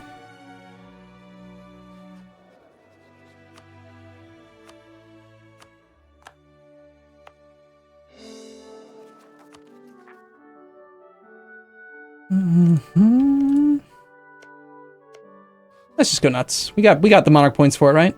He's willing to give it to us. We'll just take it. Give us all the things. Thank you for your kind contribution. Appreciate it. Congo, do you want to be a protectorate again? Just out of curiosity. We're too technologically advanced still.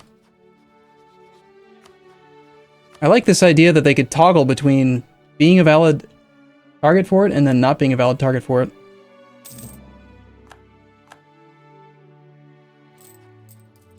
Okay.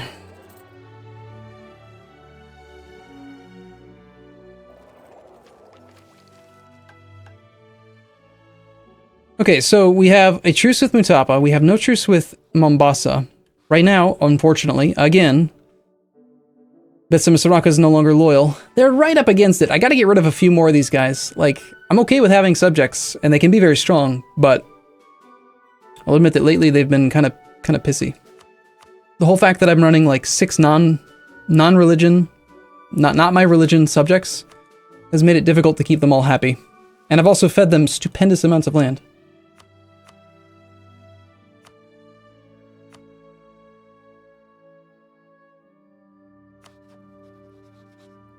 Looks like most likely candidate for a war right now is going to be Bengal.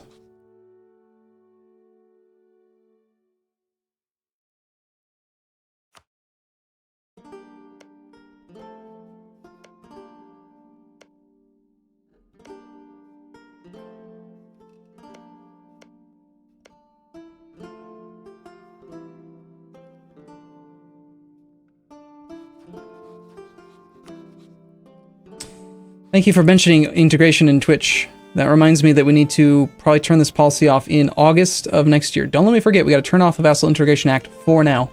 We'll hopefully turn it back on before they get too much closer to integrating, to completing their integration. We did slow down our integration speed slightly by taking on that extra overextension. But, you know, what can you do? It's going to happen no matter what, right? Besides, we've got annexed subjects expiring in a few years, and that's going to basically be a major factor in speeding that whole process up. So, let's get our piety negative. We'll declare over, like, I don't know, Kurda. Is there anything else that needs to happen while we're at peace right now?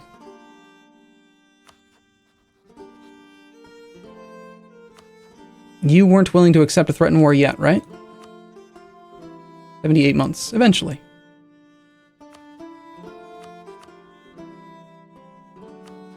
I think Yemen was getting close. And I know that Ethiopia was willing to accept.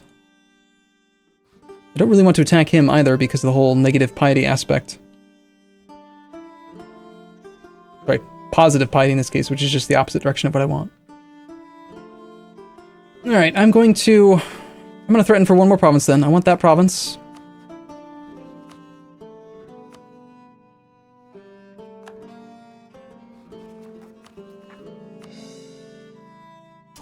And I think in 13 days we declare war on Bengal. Let's, before we dive in, check to see if he's mothballed any of his forts. He has mothballed a level 4 border fort, looks like. He's 2 mothballed forts, one of which is directly on my borders. Fantastic. We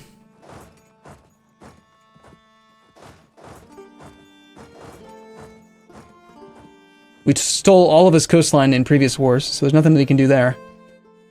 I would like to get another couple claims on Ayutthaya, just so that he stops being such an annoying little pissant. Please don't tell me he's going to be a bastard and counter-espionage me. I wouldn't put it past him.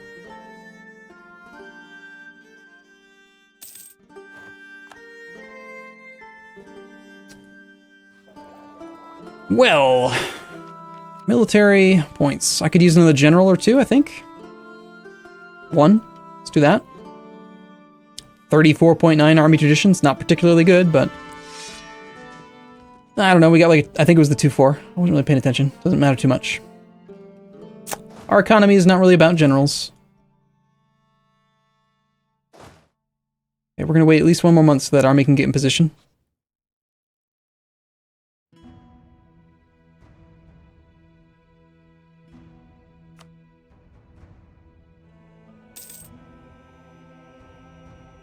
I'm going to take a backup save here just because we're about to declare a lot of wars. A lot of stuff's going to happen in the next little bit. 1657, 0601. What should we call a save? The backup save is just pre-wars. Plural. We could take military tech 4 years at a time. Does give us a pretty sizable tactics advantage. I mean, I'm not going to do development. I mean, the only reason to do development would be if I want to try to, like, increase my force limit, which is kind of appealing. But, we've already got room for another 60 ships. I could train up another primary stack. How big are my primaries right now? They are 50. It's a 50 stack. We would need 430. Some more armories would be nice. I'm stockpiling money right now, though, to try to save up for the next institution. I spawned the institution, but I still don't have it. Protecting trade in Goa. Why are you... No, that's wrong.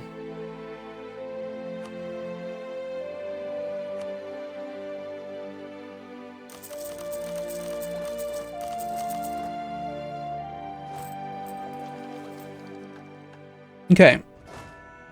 You are going to be on that location on June 27th. We're going to wait one more month then. Don't you dare unmothball these forts right before my army gets there. Newfoundland has declared war on Vinland. Okay, it's fine. You'll become my subject soon. I would prefer to have multiple subjects, but... And this is where we're going to pull the diplomat back and just waste a tick of diplomatic stuff. We're so close to having this claim, this final claim here. I need 45 and get my final claim on England, and then we're all done spying on him. Hopefully.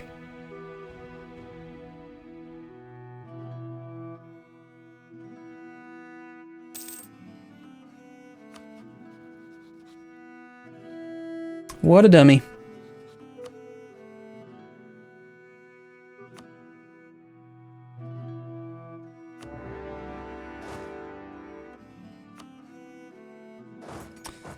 You will arrive well and in time. Let's make sure you've got some pretty good combat guys. We'll take like the 2-4 up into there, and then you can take the 2-3, I guess. Just gonna make sure we snipe those forts. This army is gonna take a siege pip guy, even though it's just sieging down a non-sieged, like a non-important province first. Because that's the war goal. We'll snipe the 2 forts. Ultim dishonors their alliance, as expected. We are at war with Malwa, which is kind of annoying, but... Shoot, I didn't even think to see if he had his forts mothballed. And he had 1 mothballed, yes. He had a level 2 fort over here mothballed. Oh well, it's not a big deal. I mean, I don't have... He's not a co-belligerent anyway. I couldn't co-belligerent him. We had a truce with him. So probably just separate piece him for prestige. I could use some serious prestige gain right now. I wonder if he's going to come fight this army or not. I don't think he wants to.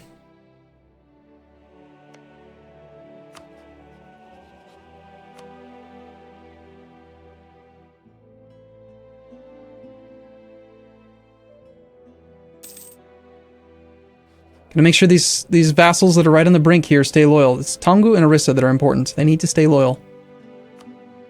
If they stop being loyal, then they'll break their royal marriage, and that makes it a lot harder to make them loyal. Okay, absolutely no garrison, no garrison. These sieges will complete in 1 month.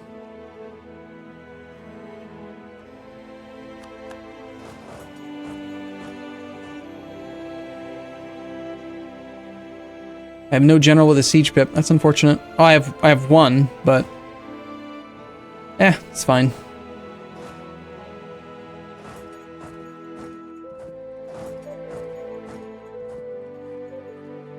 Orissa is loyal, so he'll go off and wage war. Good man, that man. And it was... Let's see. Who am I the most likely here to be able to keep in line with debt? Probably is Hisenwi that I could bribe down a little bit. Look at that. He actually wasn't loyal a second ago, and now he is. That's great.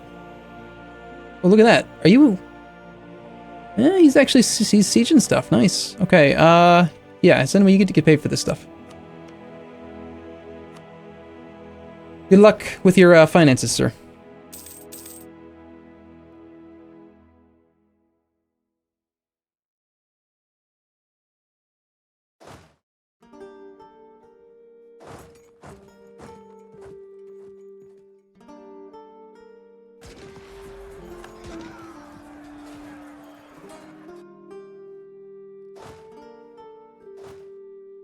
Alright, we have the spy network strength that we need against England. That is definitely a point that I'm very excited about. Thank you for pointing it out in Twitch chat, by the way, before we get caught. I would hate to be at like 46 and get knocked down to 25. I would get so mad. 1657, 09, 21, all claims. Ready on England. This is an exciting time in history. Look at this. In March of next year, we can attack England, and I have no army in position because I sent them all down here. And they're just dying because I was going to attack down there and I decided against it. I can't make up my mind, man. There's just too many different places to attack.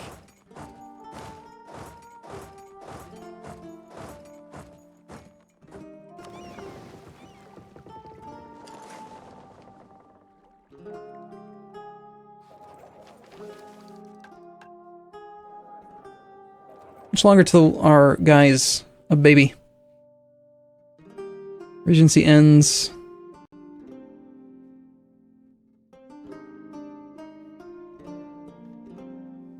Third of October of 58. So about a year to go.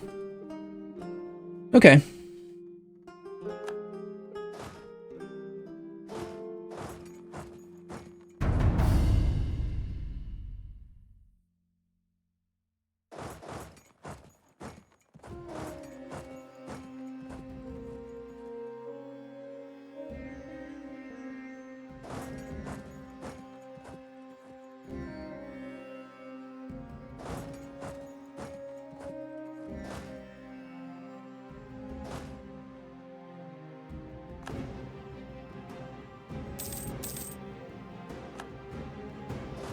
Okay, we got a wall breach down here.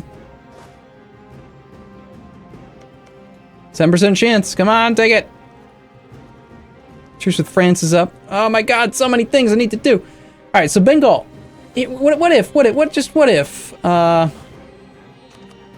we take a longer truce with Mawa in order to end this war faster so we can focus on other things? Because I gotta admit, that's seeming pretty appealing right now.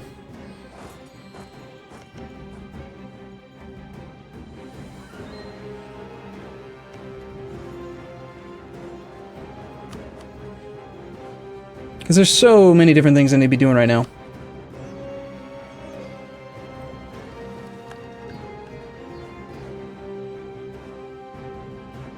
Gotta do something with these military points as well. Turn off the policy. Thank you! Alright, so yes, we can repeal it 26th of August. Next year. You guys are a year early! Twitch! Come on, Twitch! Where's your mathematical ability? Alright, we do have separatists that are my own actual separatists. Vijayanagar, 54 stack in southern India. Well, we have armies nearby. I'm not too concerned about it, really. I did delete a lot of forts, but, yeah, I'm gonna want to have an army positioned down there. Thratur and P-Grip. P-Grip, really? Nice disease outbreak. Fantastic. That's what I like to see.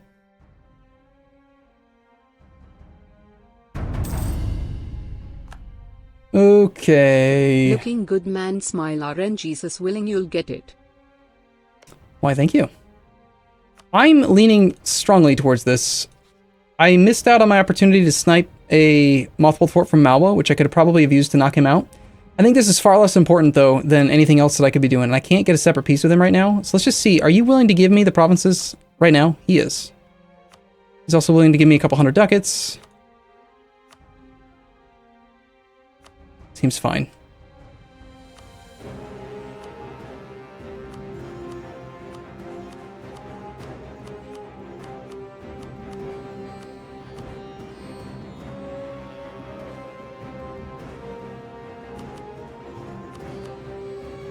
We'll just take that.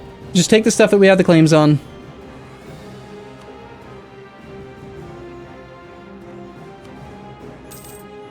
Which puts me at peace, which lets me threaten war on France. Also frees my armies up to deal with the rebellion that's going to happen.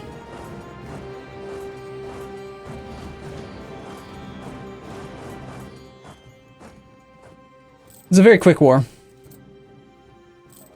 Best case scenario, that war would have resolved itself with, like, I don't know, I could have gained maybe 30 prestige off of Malwa, annul his alliance with Bengal, and then get maybe another 20, I could get 20 prestige probably off Bengal.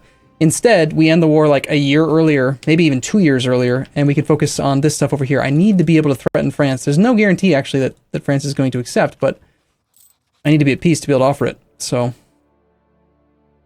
Alright, this navy is in position. You guys are going to head over to here.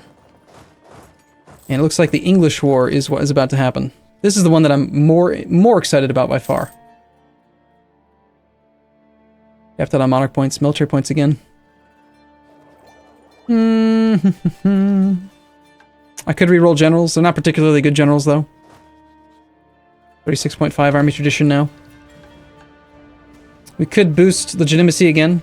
Honestly, I feel like that's not a horrible way to spend my points, so whatever. I think that's better than doing development.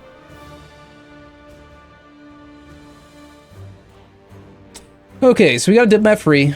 France is not currently willing. 63 months away from being able to give into that threat. Damn. I was hoping that he would just accept. Anything change with Austria? You need to have positive prestige to be taken seriously. Well, obviously.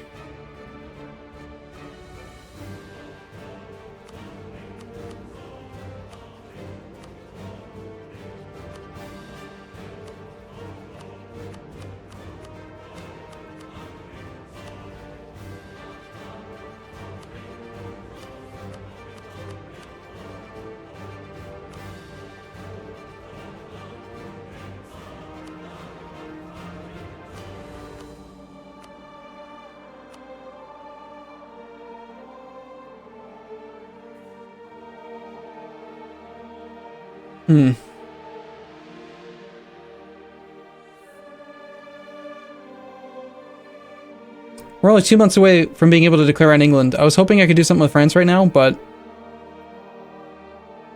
turns out I probably didn't really need to end that war that fast.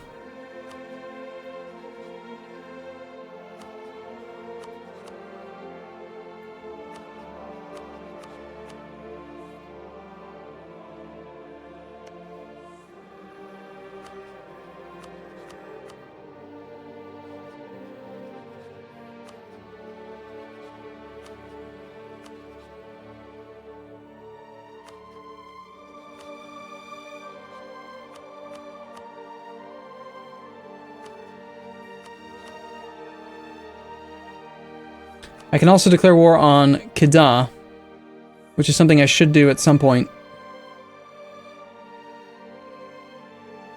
Okay, well, I had to check. I had to know if France would accept or not. So he's not willing to accept. In that case, I think we declare on Kedah and on Mombasa. That's another negative 50 piety. Get our piety really good and negative. Get us all the way almost down to 0. Start to negative 100. And then in March, we declare war on England. We make that happen. Unfortunately, Orissa is currently not loyal. That's not good.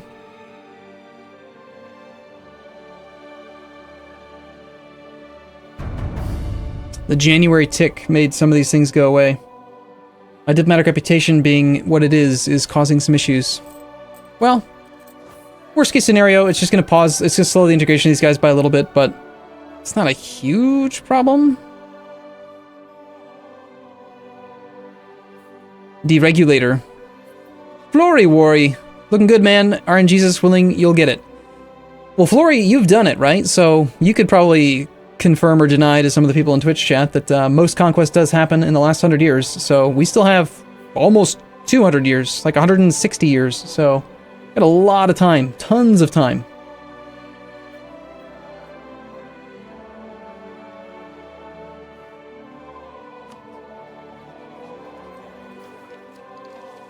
Yeah, I'm leaning toward just focusing all my efforts on England right now. So let's do that. Let's declare the wars over here.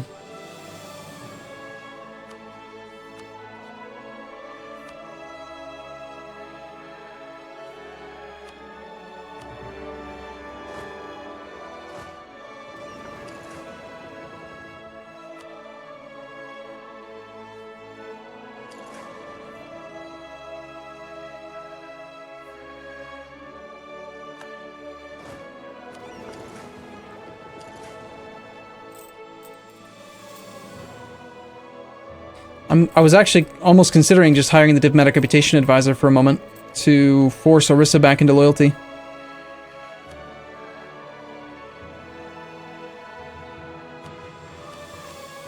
On the other hand, I think that one of my cores should be finishing pretty soon. Yeah.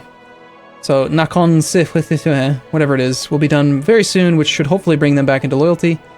Don't really particularly want this fort, but we'll hold on to it maybe for a bit longer.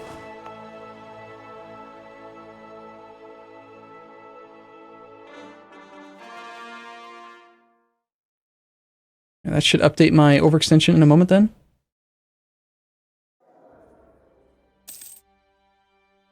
Did not affect my liberty desire. We still have royal ties. He has not given up on that yet. Okay, cool.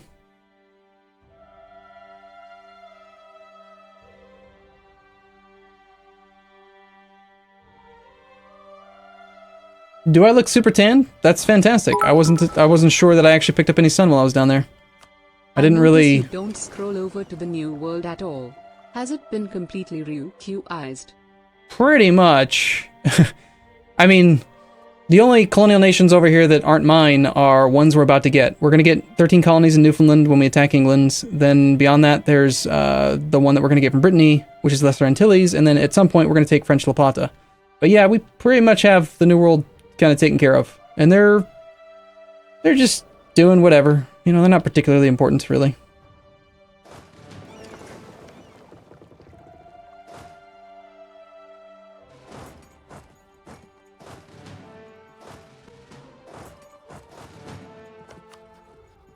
Alright. You are allied to Cyprus and Trier, both nations that I don't care about. The spy network against the Dutch is kind of a waste until I can get this thing taken from Calais, so I feel like I maybe did this way too early. But, you know, there's a chance we could get a tech discount from him in a few years. Got a 343 leader. I'm on 20s. He's on 2019-20, so he could take admin or Miltech on time. I think we'll just keep spying on him for now. Okay.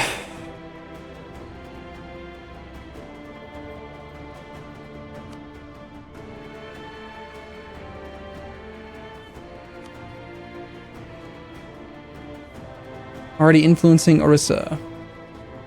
I'm not influencing Betsimisaraka.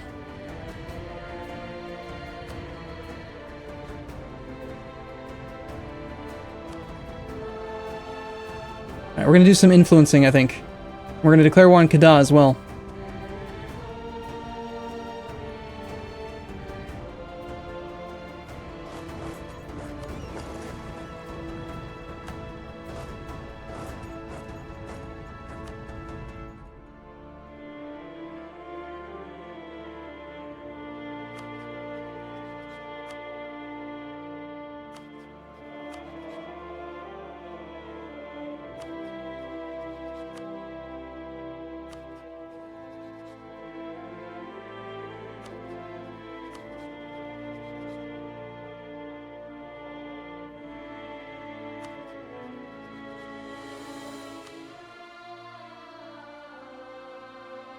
There goes a lot of my money.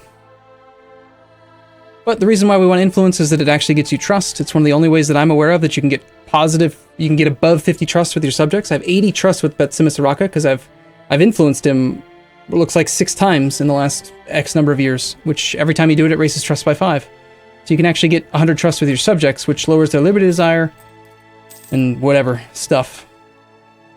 Here's our truce with England. It's time!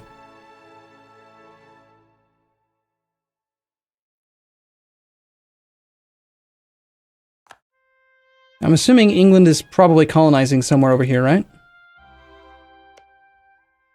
Yeah. We'll end up having to do some of that nonsense where we try to track it down. He's also colonizing interior in a couple places. I have a 16 stack over here. It's going to end up going after the Newfoundland capital, probably. And other than that, Bob the Wall Builder will probably take care of it, I'm hoping.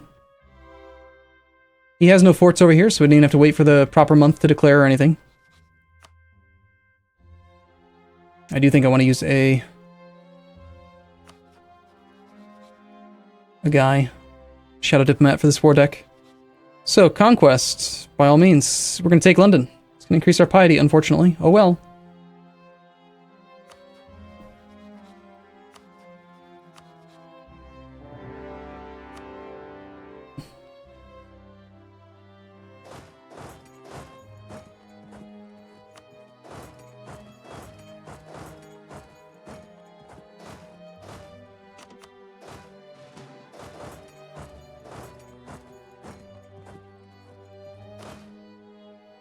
Hey, good luck, England. Let's see how you fare, sir.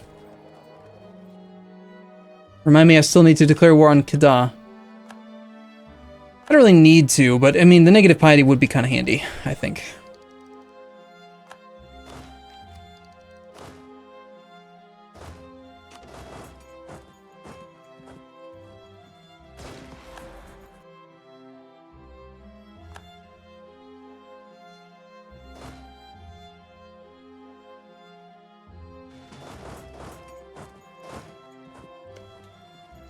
Oh, you know what? He actually does have a fort here, which blocks me from getting to Kent. It's kind of annoying.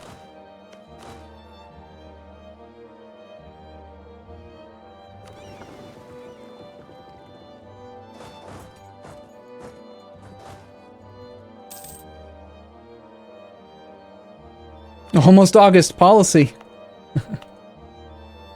True.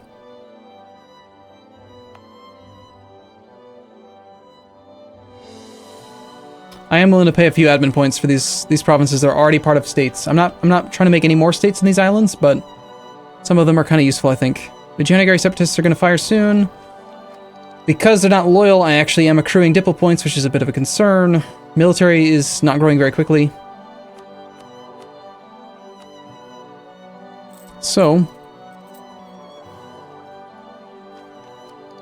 it's like somebody that we are in the same tech group as already has tech. Probably one of my subjects, if I had to guess. We're at war over here. Let's just grab a guy and have him go march onto that capital. See if Bob the Wall Builder or Bob's Bayou or, I don't know, somebody wants to come up here and work. We'll see if they do. Swarm my minions. Same thing up here. Like, I kind of want to core this, but honestly, this is going to take a lot of stuff, right? It's going to take me a lot to core all this.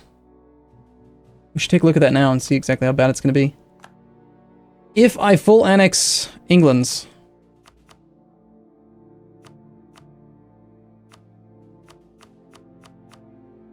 it is 77.6 overextension. It's a lot of aggressive expansion. Some people are going to be upset. Whatever, don't care. We need to make sure that this is full annexation. We'll worry about that when we get closer to finishing some of these sieges.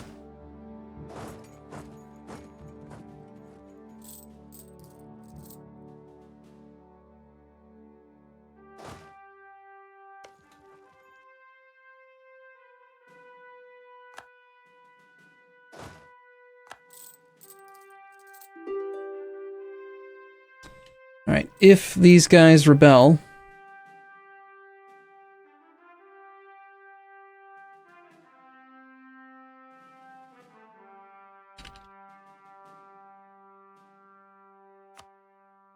I want to rebel up here in the woods.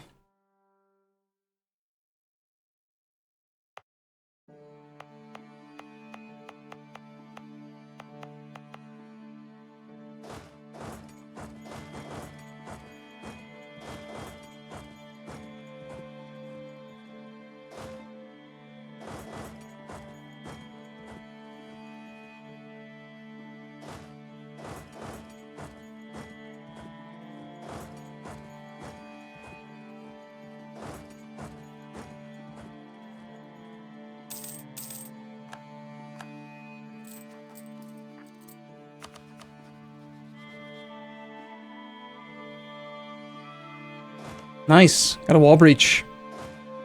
That's pretty good, I hear.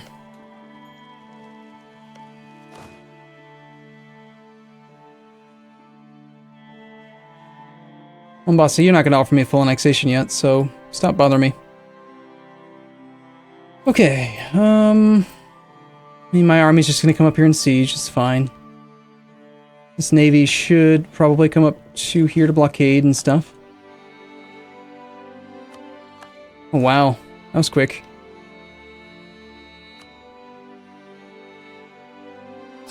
We don't currently have military access down there, huh? Really? I can't march through this way. Ah. Look at that, they block me. Well, we could be in position to torch that colony. Sounds somewhat reasonable to me. You know what? I'm probably not going to pay much attention to this army, so let's just keep it in two chunks. Colonial nation could cause me some problems, which would be irritating.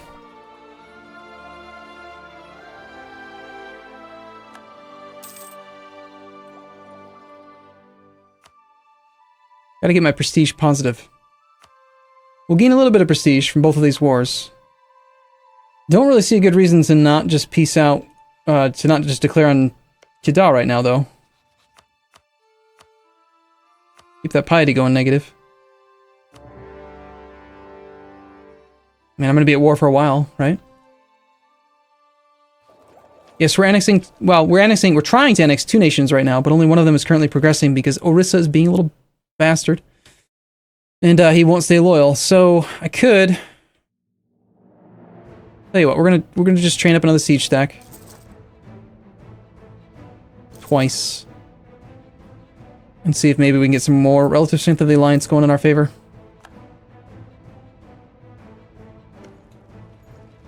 The sacking of London is well underway.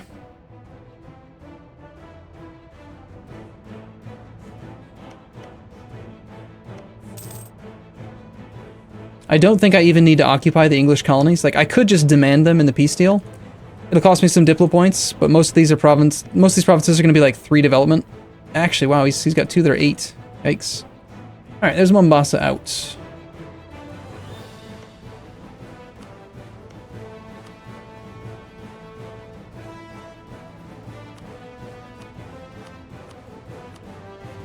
only 5.6 prestige, but we'll take it.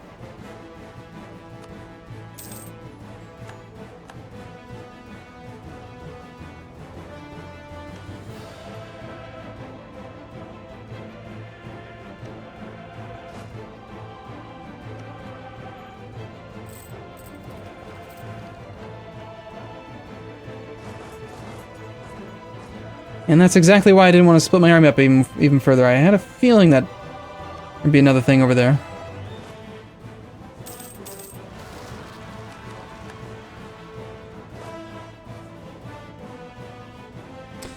Well, that's rather unfortunate.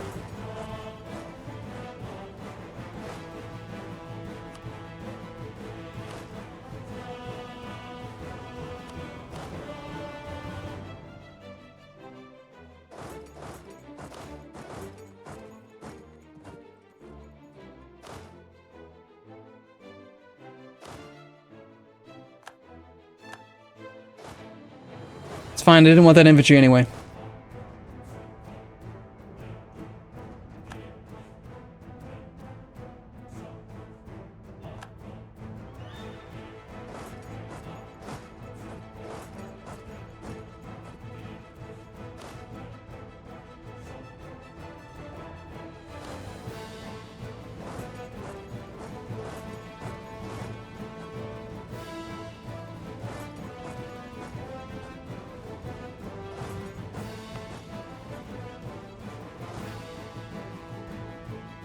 I need to figure out which army that was in. Okay, well. I guess I know what I'm going to spend my military points on.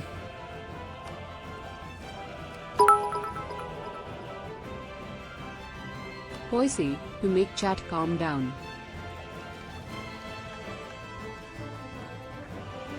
So that bought me some loyalty with the burgers. I could maybe get some money out of them.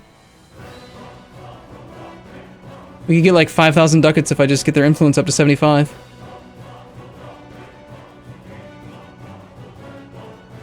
Let's see. Decline in the merchant class expires in 12 years. New World colonization rights expires in just a few. 59.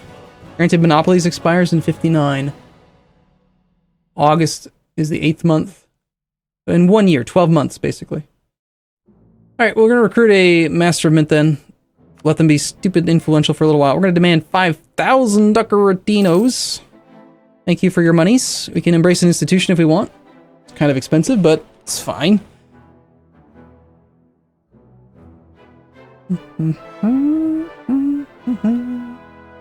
It's the policy. Okay. I'll turn the policy off so long as you guys don't forget and we turn it back on again. Right? We're going to have to pay attention to exactly how, at what point. We're supposed to turn this on. We'll have to refire up the spreadsheet. So long as we know exactly when to turn it on, it doesn't matter whether it's on now or it's on the month that we intend to finish the integration. But, August 26th. You guys are early. You guys are early by 2 days. How dare you?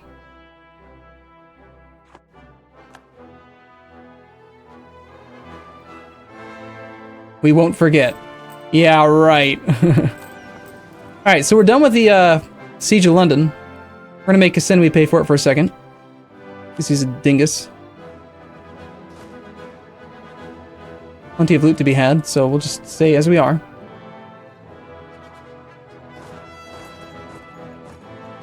We only technically have 43 war score because Cyprus and Trier are probably causing a little bit.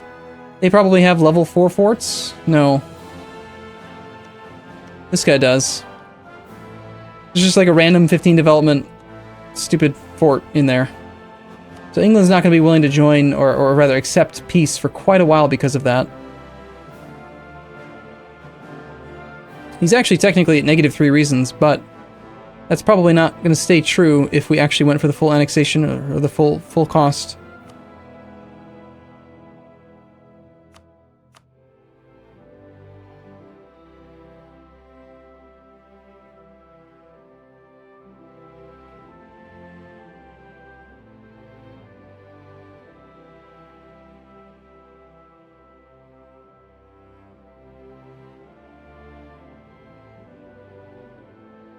Alright, he still has more.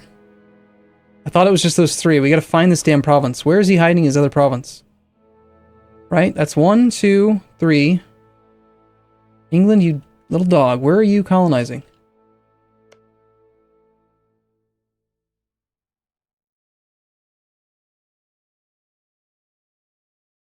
Does anyone else have any idea?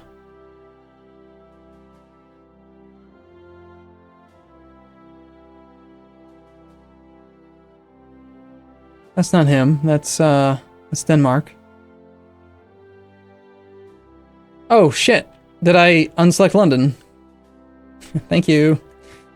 That explains why he suddenly was, like, willing to accept, because I'm not actually taking his capital. Derp. Okay. Full annexation. Will it let me unselect this stuff now? Probably not. But apparently that's... Is this... What? This province is considered coastal. You serious?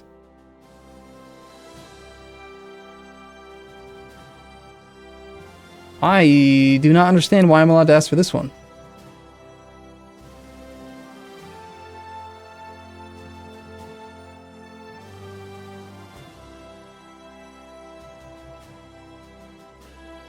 Okay, so we've got to overcome the lack of a fort in that area. We've got to keep a troop up here ready to burn this down. I think this is a perfect situation where I'm going to use a merc. Just a temporary unit.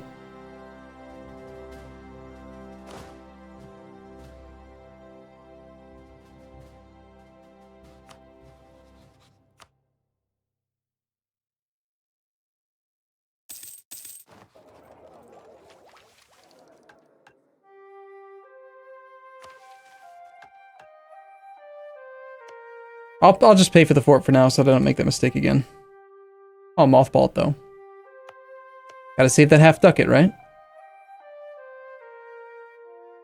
Okay, we know that disaster's coming. It's not really coming. I'm just gonna close it. It's fine. This army will hopefully not get sniped by anybody else. These guys are gonna head over to Staticana.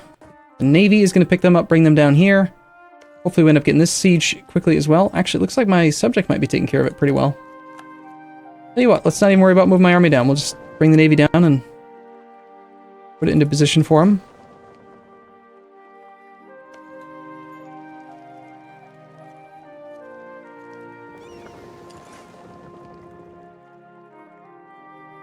It's a rather unnecessarily complicated fight over here. Okay, yes, getting 2 more colonial nations that we'll also, by the way, have to rename is going to be rather good. I also have 9,500 ducats, so there is that. I also have a colonist free.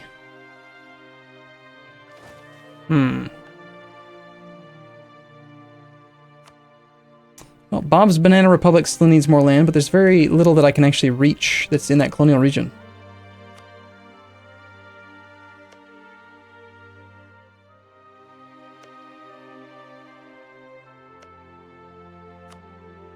Alright, we'll try.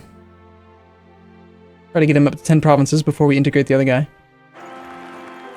Alright, Gen, the first show, is now in charge of 626. And a 303 air. Ugh. That's kind of yucky. Read Flory's comment. 1 second.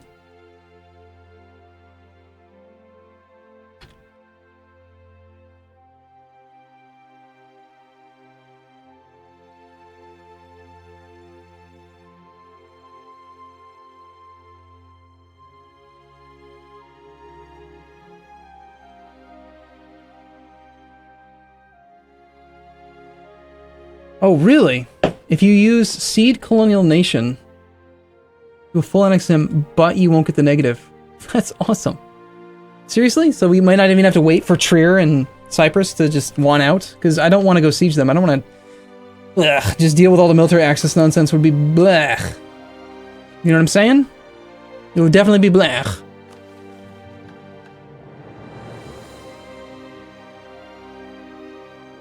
Only a tiny bit of piety. I wouldn't mind the extra prestige. Missionary strength, not so much. Don't really care about that. Don't really care about Defender of the Faith either. That is really handy. Let's try that as soon as we have this diplomat free.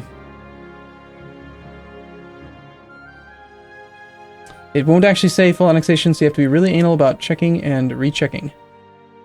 To make sure that he hasn't colonized like in another colonial region or something. Oh great, indulgent. I don't know, guys. What do you think? This time, I'm not gonna put this one on me.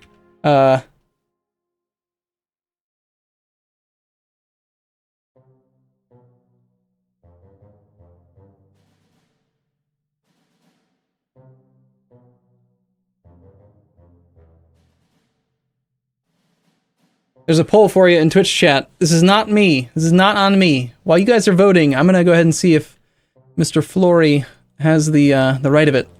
So you're saying we don't do any of this stuff. We instead just do concede colonial region. They'll be forced to concede Eastern America.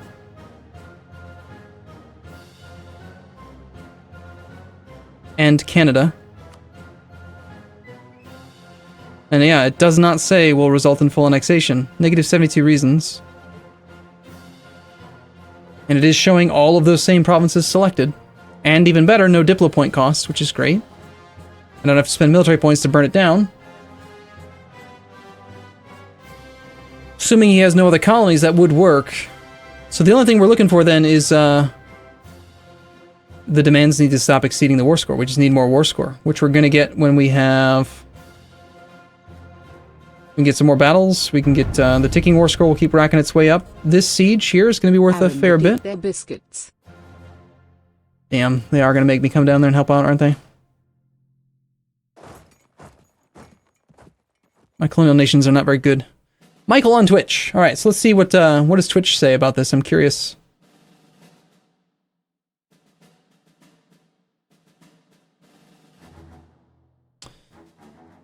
Twitch says 78% squirrel. Okay. So this is not me. This is not me. I didn't do this. This is a foreign squirrel. It was launched via a cannon or some sort of weapon on Twitch.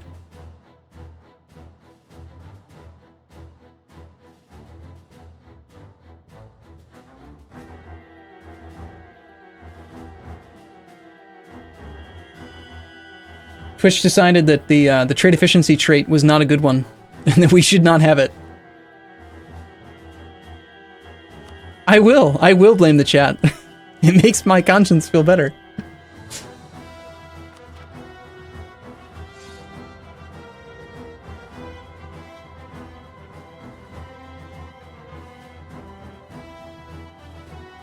The minus 10% trade, it is just money. It's not a big deal, but that's why if it were just me, I probably wouldn't care.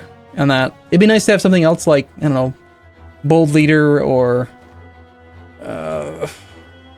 I don't know, something that like affects subjects, like the -5% Liberty Desire would be pretty awesome right about now. But...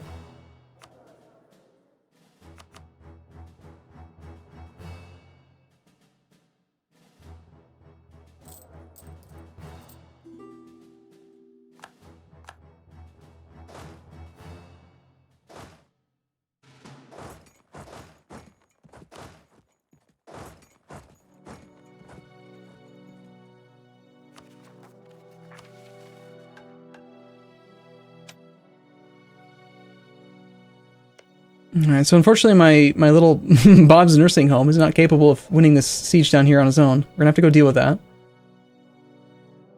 Okay, there's too much going on right now. I'm losing sight of what I need to accomplish. Let's set up an auto fleet transport invasion, because I don't want to deal with it.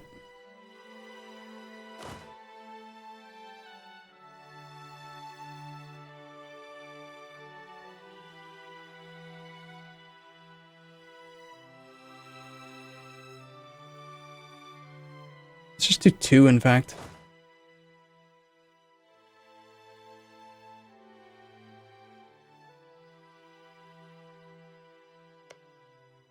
I'm going to keep that guy there in case I do want to actually burn it down. But we might just keep his colonies.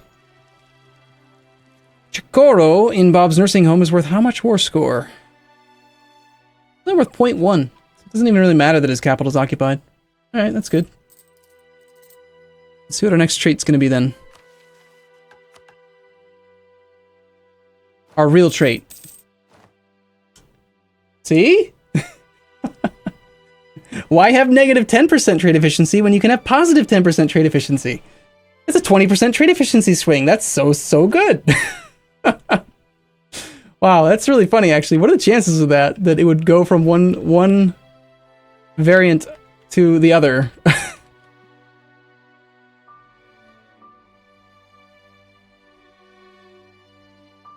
That is pretty funny. Okay. Naval attrition. Oh god, what are you idiot? Oh, seriously? This is the fleet that it commandeered to move that army? Oh my god. Please don't, game. Please don't. It's a perfectly acceptable navy right here. Alright, fine. Perhaps I should enable autonomous transportation if I want that to happen, but still. Oh, never mind. Looks like Bob's down under. It's actually invading him for me. I don't even need to worry about it. It's under control.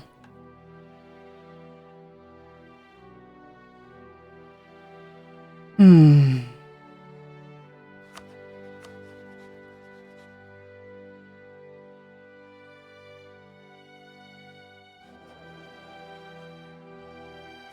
want to get Orissa back to being integrated again.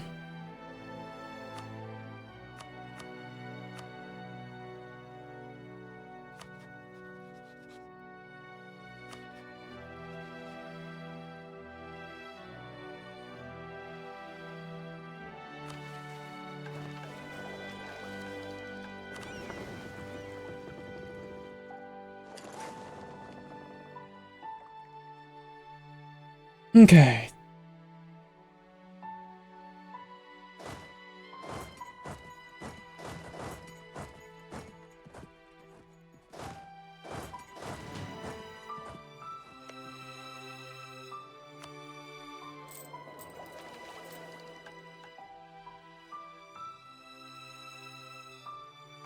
When do you guys think would be an appropriate time to embrace this institution? And is there anything that we can do right now to possibly make this war end quicker? Can I actually get to Trier?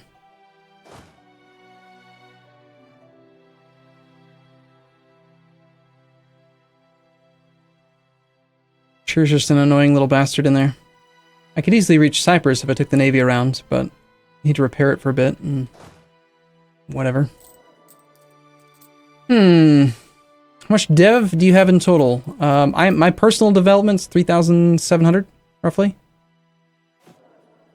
You factor in my subjects, I get half of... They've got like 3,800, so they got a little bit more than I do altogether, but we're looking pretty solid for overall ranking. No one seems to have embraced... None of the big powers have embraced the institution yet. I could embrace it right now. I have the money. It's 8,000 ducats. It's rather sizable expense. Since I'm not taking tech until it's no longer ahead of time, I don't really feel like it makes any sense to take it yet.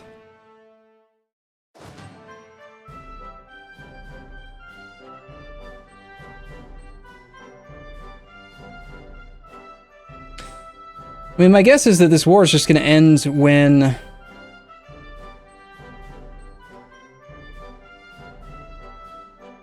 It'll be like the war with Portugal. It'll just take a little bit of time until he's just completely willing to give up. You know? Yeah, Diplo is greater than... It's really high, but monthly increase is actually negative so long as my subjects are loyal. And that's why I spent the prestige to make them loyal again. It was an expensive cost, 20 prestige there, but... They're now loyal, which means that I get... I have no issues with my stuff being too high. At the moment.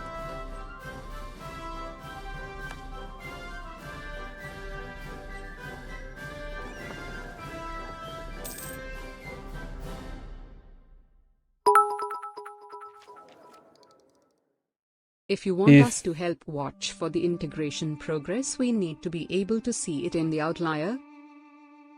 True, but there's so much in the outliner. Like, I've actually considered disabling some of these things now. It gets too big. Like, I don't really need navies.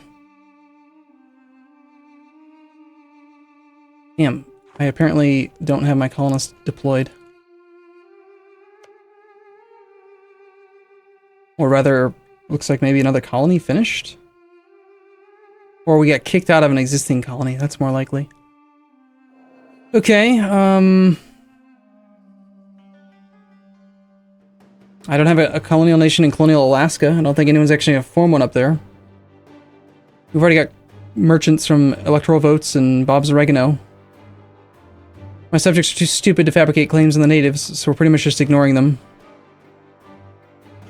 Which is really irritating. I basically have to wait for imperialism to attack the natives because my subjects, despite me telling them many times, I want you to take over the land, they don't fabricate on anything. They're loyal. I tell them I want them to kill stuff. They're colonial nations. They should want to kill the natives. That's like what their reason for existence. And yet they don't tend to fabricate any claims. Bob's Bayou, though, he's got a claim on Wichita.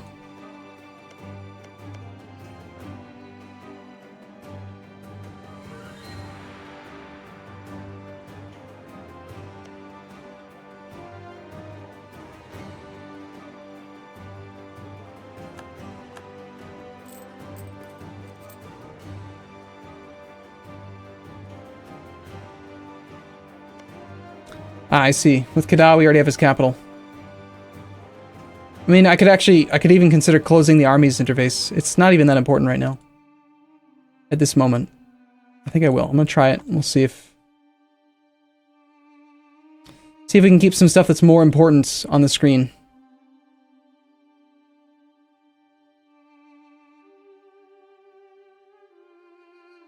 Okay, I got a diplomat free. I'm gonna check out Kedah. He thinks he's making gains, negative 50 reasons. Okay. That's cute. Silly little guy.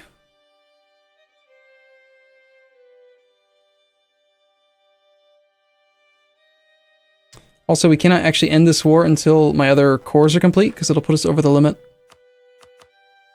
So we're looking at June of next year. No, June of this year is the earliest we can consider ending it. And what's the admin cost anyway? 381? Yikes. We're going to be sitting on that overextension for a little while. Do I or can I accept English culture?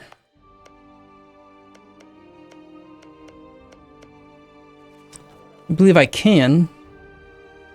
We have the slot for it. I'm very leery about using this final slot because I just don't trust trading in silk.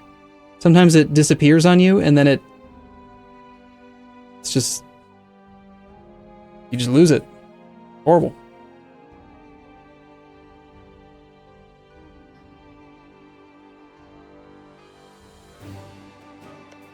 I think the time spent not overextended by having all of this English land get cored in half the time is going to be worthwhile.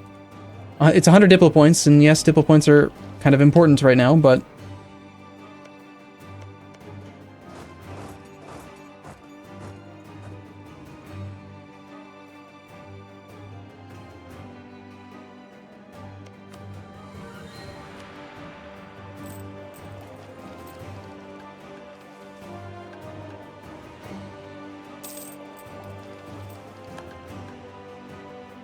There's another war I'm excited to declare. Got a lot of good targets right now.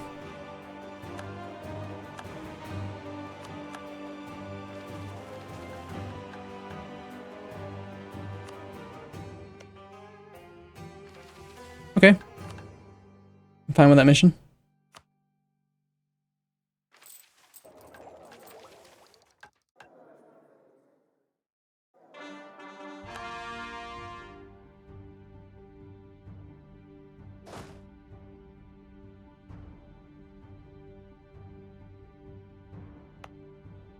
Apparently the game is queuing up random, like, military units, land units behind my ships, which are all queued up in single provinces instead of, oh, I don't know, using all my other available provinces. So, just gonna have to cancel some ships here.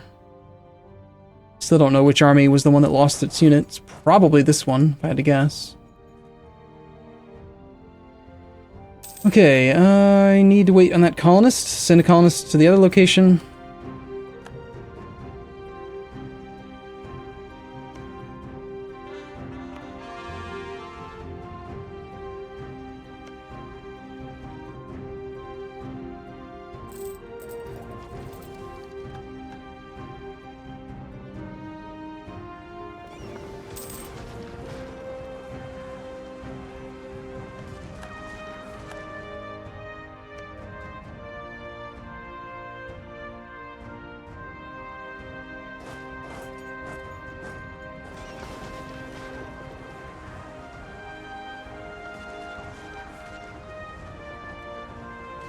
Why is this battle taking so long? I mean, it is just transports, but still. Okay, the merchants should no longer be stupid influential for a bunch longer. It should go away in August. I got a couple months on that one. That'll go away. You guys are gonna not repair for now. You're just gonna come down to... Sure, Santi sounds good.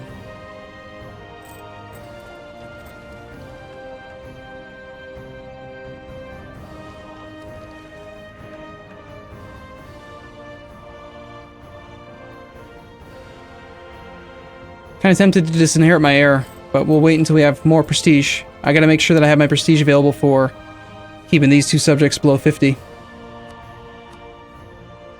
Ooh, nice. One of them has some debt. That's good. Debt makes it so much easier to keep them in line.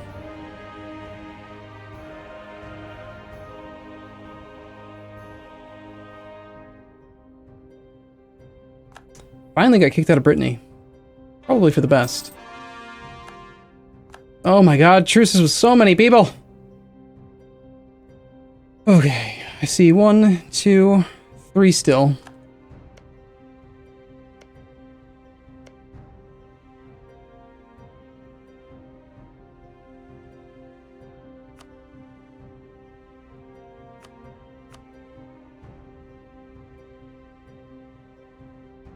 Negative 41 reasons to peace him out, assuming he would actually accept. Sorry, assuming that it would actually be a full annexation. English military strength, we're making gains. It's just literally just demands exceed war score. That's the only issue. We gotta get down here. We gotta siege down actual provinces and stuff. Kill his army would be a great thing to do.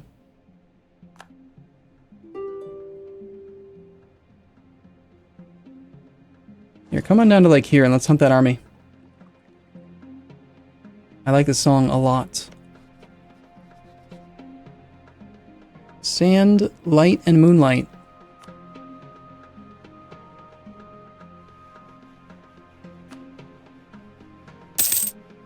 Love your vids. Hard to sub when working on commission frown. Thank you for the donation, though, man. Thank you. Husker Fernk 1. Trading in furs now happened to us. More yearly prestige. Excellent. We need prestige for the prestige gods. For sacrifice. Oh, excellent. Just accidentally showed up on the English army. Perfect. Another 1 war score. Aragon just declared war on Naples. Cool.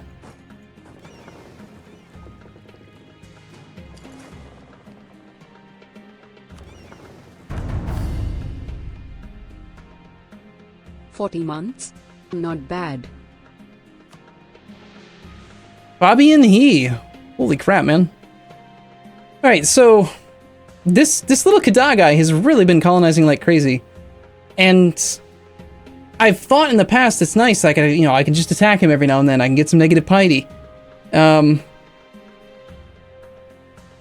I don't ever technically have to core any of this stuff. So technically it's not going to cost me any monarch points if I let him keep doing it, and I do get value out of it, but it is kind of a pain to deal with him all the time.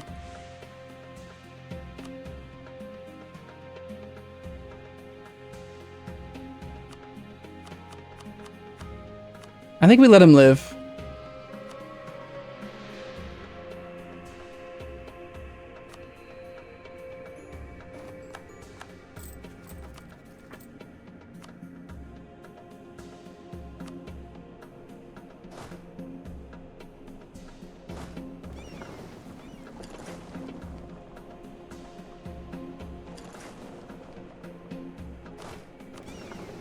This army's got to come back up. Get ready for a war with Ming.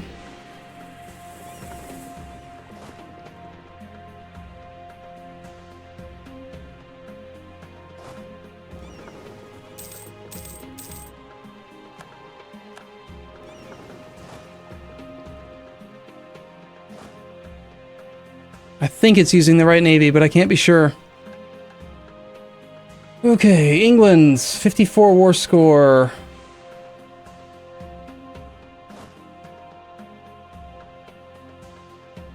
Look at that, he's got an actual fort up there. Crap, just broke that siege. Not a big deal.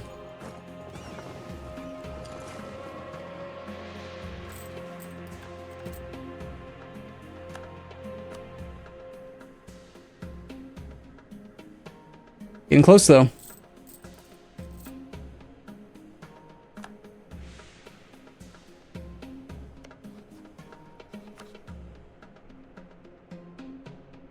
Flory, if you're actually still in chat, I'm curious to see what your thoughts are on Shadow Diplomats. Have you been using them in any of your campaigns, or just avoiding that because it's too exploitative?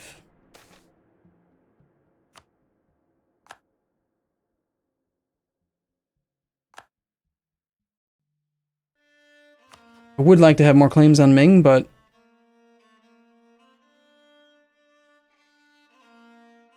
there's a lot of things that I would like.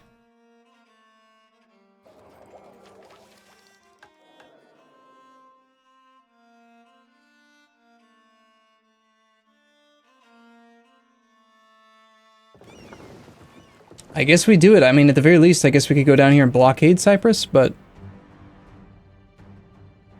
it's just barely out of range, which annoys me a lot.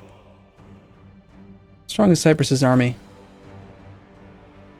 6k? You know what? We're gonna go kill him, because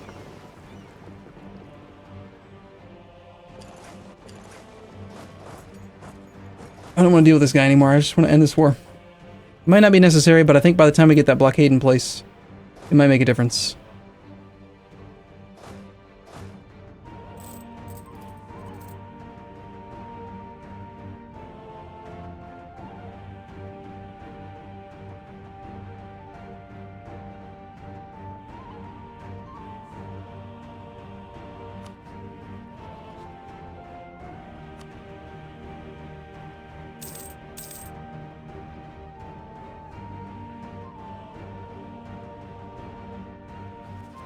Time for the policy. What? What policy? We turned the policy off already. It's not time to turn it on yet.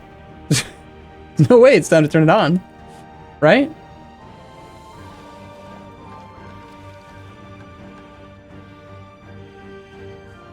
Now you're just trying to confuse me, aren't you? Alright, before we get kicked out of Ming, let's get another claim on a coastal province we have as part of a state already. We're going to go with Wuding. I see there's the 13 colonies army. Come on, guys, fight him! Come on, Bob's electoral votes. He's just going to sit there and watch his capital get sieged again. Yeah, of course the Ottomans get a 665. Of course they do. My heir, 303. Ottomans, 665. Obviously, that's fair. Since more squirrels are coming.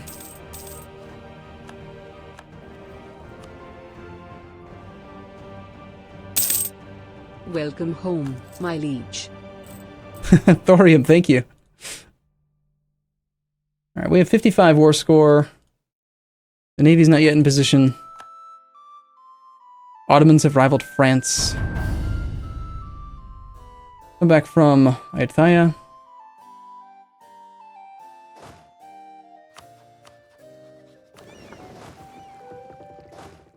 We'll put a guy in charge, the 2-4, I guess.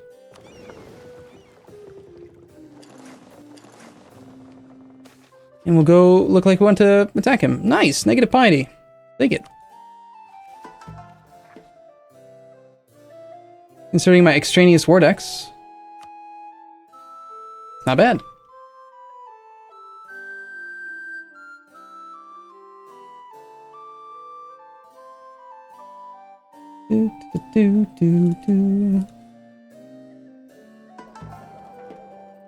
I quit the game for like 3 months after doing the 3 mountains.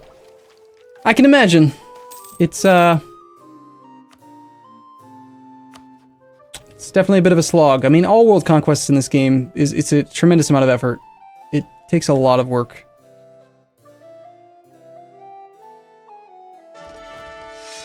Ooh, got lucky, got a siege guy. Sweet.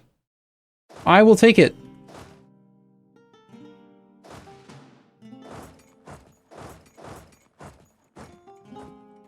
We'll pick him up and maybe make this war end a little bit quicker.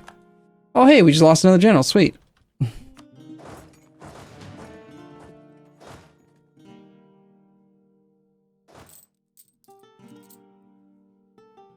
Ooh, nice. Ottomans versus Austria. I love it. We didn't even need that siege guy, did we?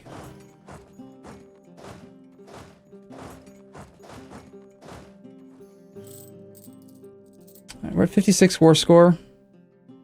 Negative 13 reasons. I'm really supposed to have wrapped this stream up 26 minutes ago, but I'm so motivated here to try to end this war. Sweet. Random colonial enthusiasm. I mean, it kind of ruins my mission slightly, but whatever.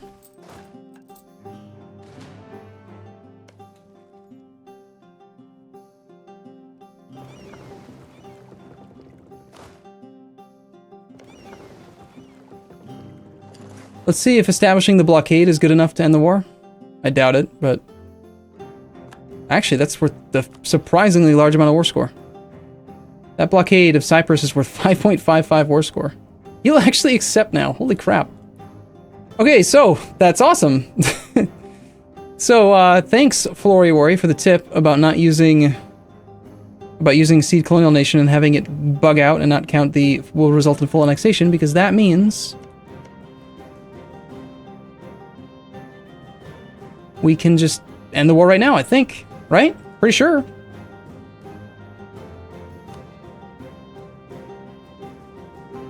$1660.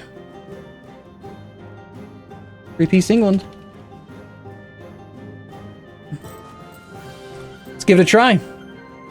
It doesn't say full annexation. We do have all these provinces selected. One little quick cursory glance to make sure he's got no other colonies. I don't think that he does. Here, let's do this. We'll confirm it by real quick.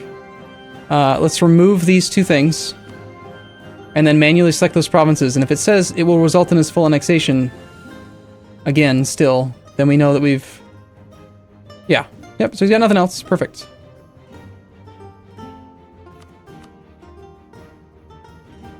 Yes, just concede the colonial nations, obviously. Don't worry about this land over here. Also give me all your money.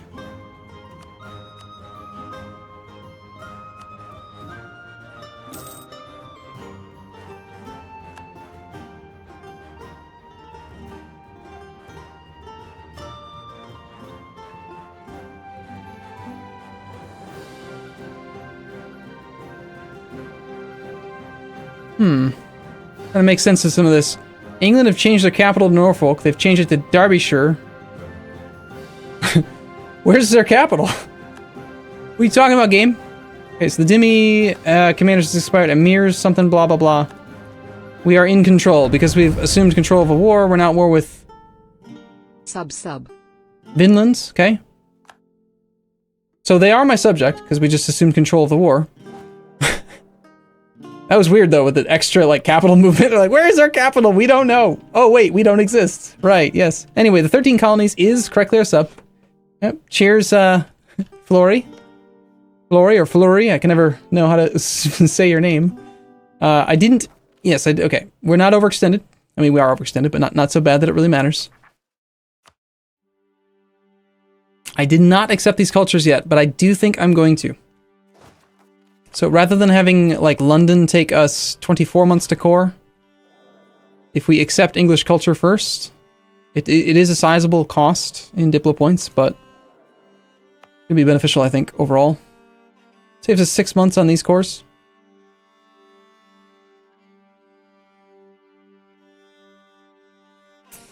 I feel like it should be more significant than that. Am I missing something? I know that accepted culture cuts the time in half. Base coring time is 36 months. It's now an accepted culture.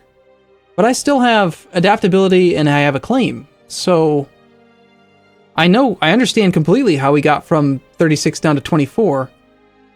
What I'm not understanding is why we didn't go from 24 down to 12.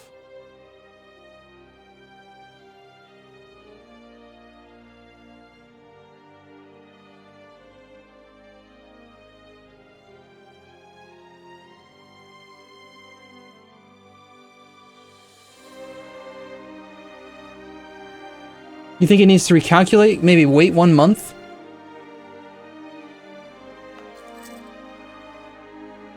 Still 18 months.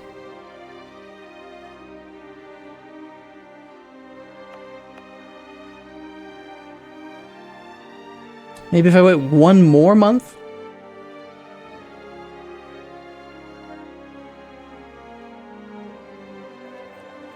Is that what it is? Is it half the... Does the coring time get cut in half if it's part of your primary culture group?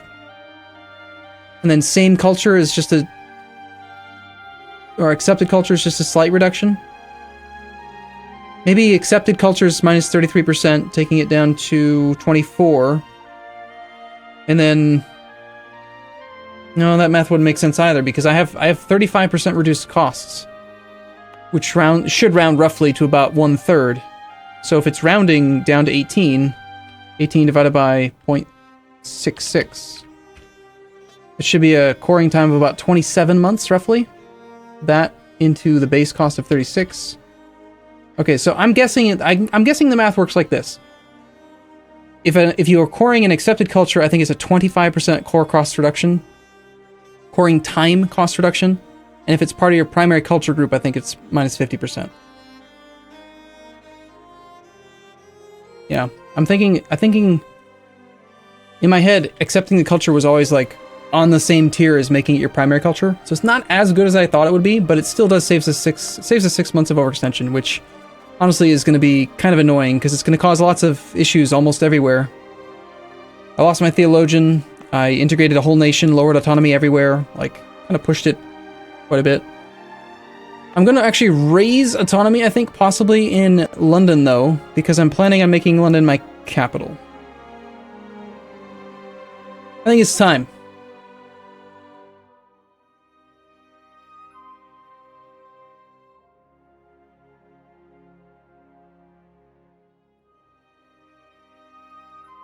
One month for primary culture, 2 months for everything else.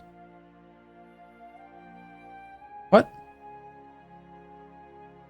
The claim definitely does reduce coring time. It reduces it by 10% of whatever the number ends up being after you factor in the other reductions. And I know it's additive with things like adaptability, or if you're playing as the Ottomans and you've got negative whatever the hell it is, 33% coring cost, that's additive as well. And then I think, actually, surprisingly, I don't think administrative efficiency affects coring time.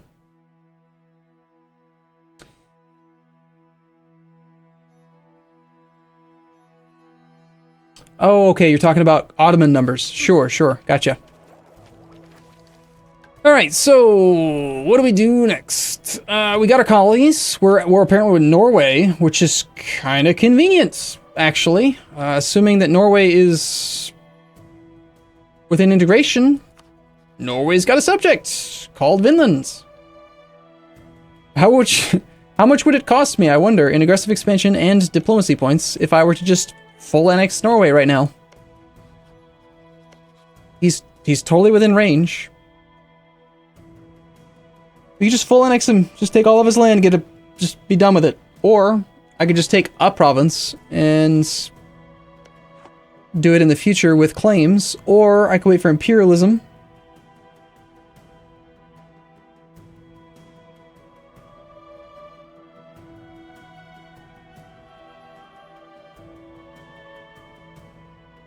Well, the math is, as far as I can understand, it should be 36 is the base times 0.75 because it's an accepted culture. It takes us to 27 months as like our effective number we multiply stuff against. Then my core creation cost total right now with war exhaustion factored in is minus 34.6. So 1 minus 0.346 is a 0.65 multiplier on 27. Takes us to 17.658, which rounds to the nearest integer.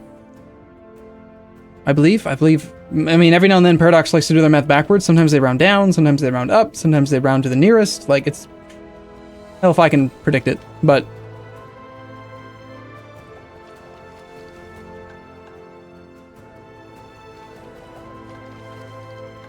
Why is London a good capital? Okay, I'm gonna wrap the stream up in just a few minutes. So let's talk about that and a couple little quick thoughts about future plans for the next session, and I'm gonna have to wrap it up.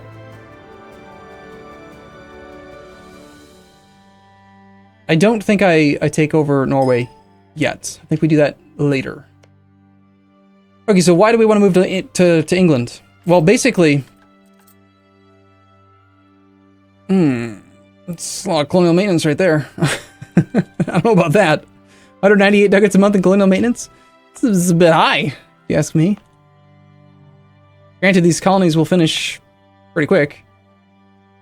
So I guess we just pay for it, right? So right now I'm collecting in Malacca. I engineered it such that we spawned global trade in Malacca. That was good. I'm also collecting in Ceylon, right? I could be collecting in like Cape of Good Hope, but I've got a subject here that I'm having feed all of that. He's my blocker.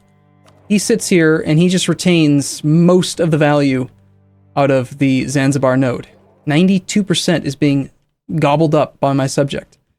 So instead of any money going around the Cape of Good Hope into Europe, it's all just getting milked by that subject. Any money that comes from the colonial nations going this way, I'm actually steering into Seville, or Sevilla, which then gets gobbled up by, yes, you guessed it, Catalonia, my subject.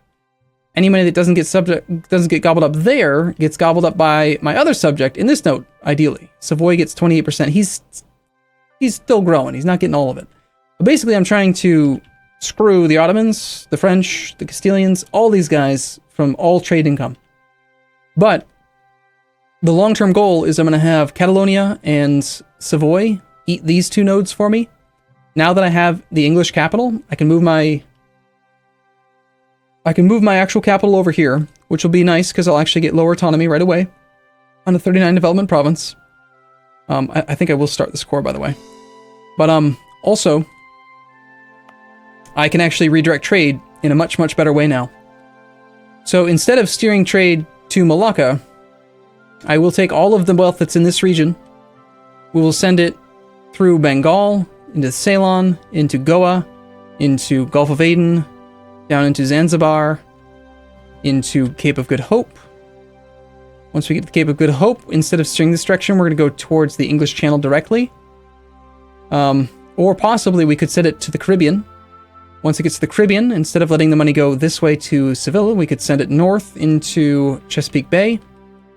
Chesapeake Bay, we send it north into the Gulf of St. Lawrence. Gulf of St. Lawrence, we send around to the North Sea. From the North Sea, we send it down to the English Channel. Basically, we're going to multiplicatively increase the trade value every step of the way by a ton. We have 14 merchants. We picked up an extra merchant from the 13 colonies, it looks like. I don't have an extra merchant from Newfoundland yet, but we will have one soon. He has 8 cities. He needs 10. So when this finishes and we get him one more... You know, come to think of it, I don't know what's going to happen when these colonies finish. I don't know how it's going to decide who to give it to. For crying out loud, I've got 2 right now. Eventually I'll have Vinland, which is going to be a 3rd in this one colonial region. So I don't even know, like, who does this land go to? You know, is it going to go to Newfoundland or is it going to go to Bob's Moose Ranch?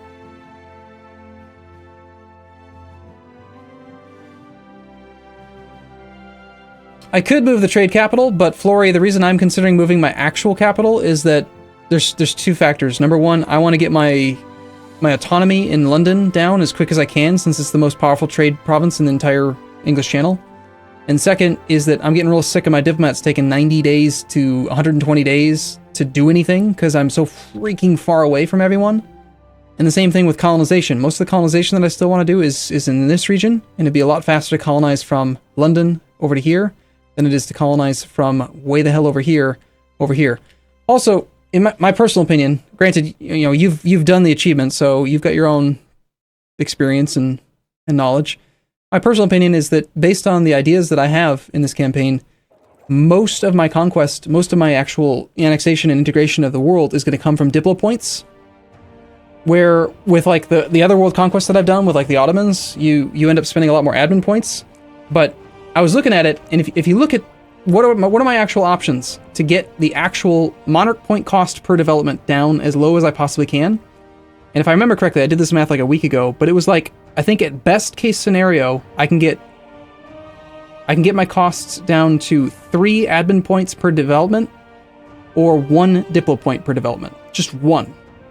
So even though admin and dip are usually you'd say admin's, I think, the most valuable. In this case, if I can integrate 3 times as much land per monarch point via dip, then I care more about my Diplo points.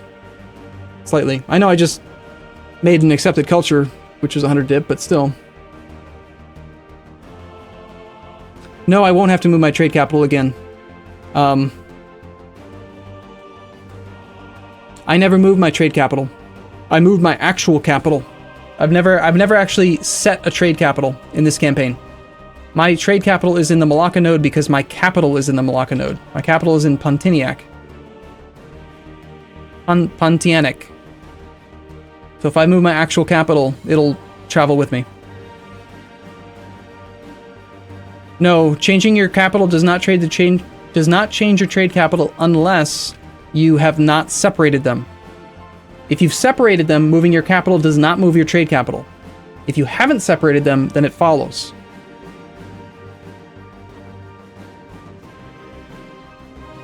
So, anyway, that's why I'm thinking about moving it. I'm in a position right now. I've got 2,000 some ship, or not 2,000 ships. I got 1,150 ships. I'm ready to like really go nuts milking the trade. I probably will want to wait to move the actual trade capital until after I've attacked Holland, which is why we've been fabricating on him. I need to take Calais off France, get like 3 claims on the Netherlands and move into there, take all of his trade stuff, get at least Holland, preferably Antwerpen as well. Even though I want to... No, I can get a claim on that, I think.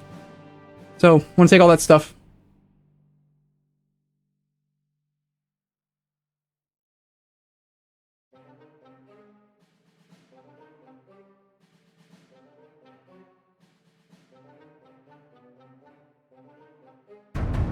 Yep, we talked about that at the beginning of the stream. I'm waiting for the constitutional monarchy.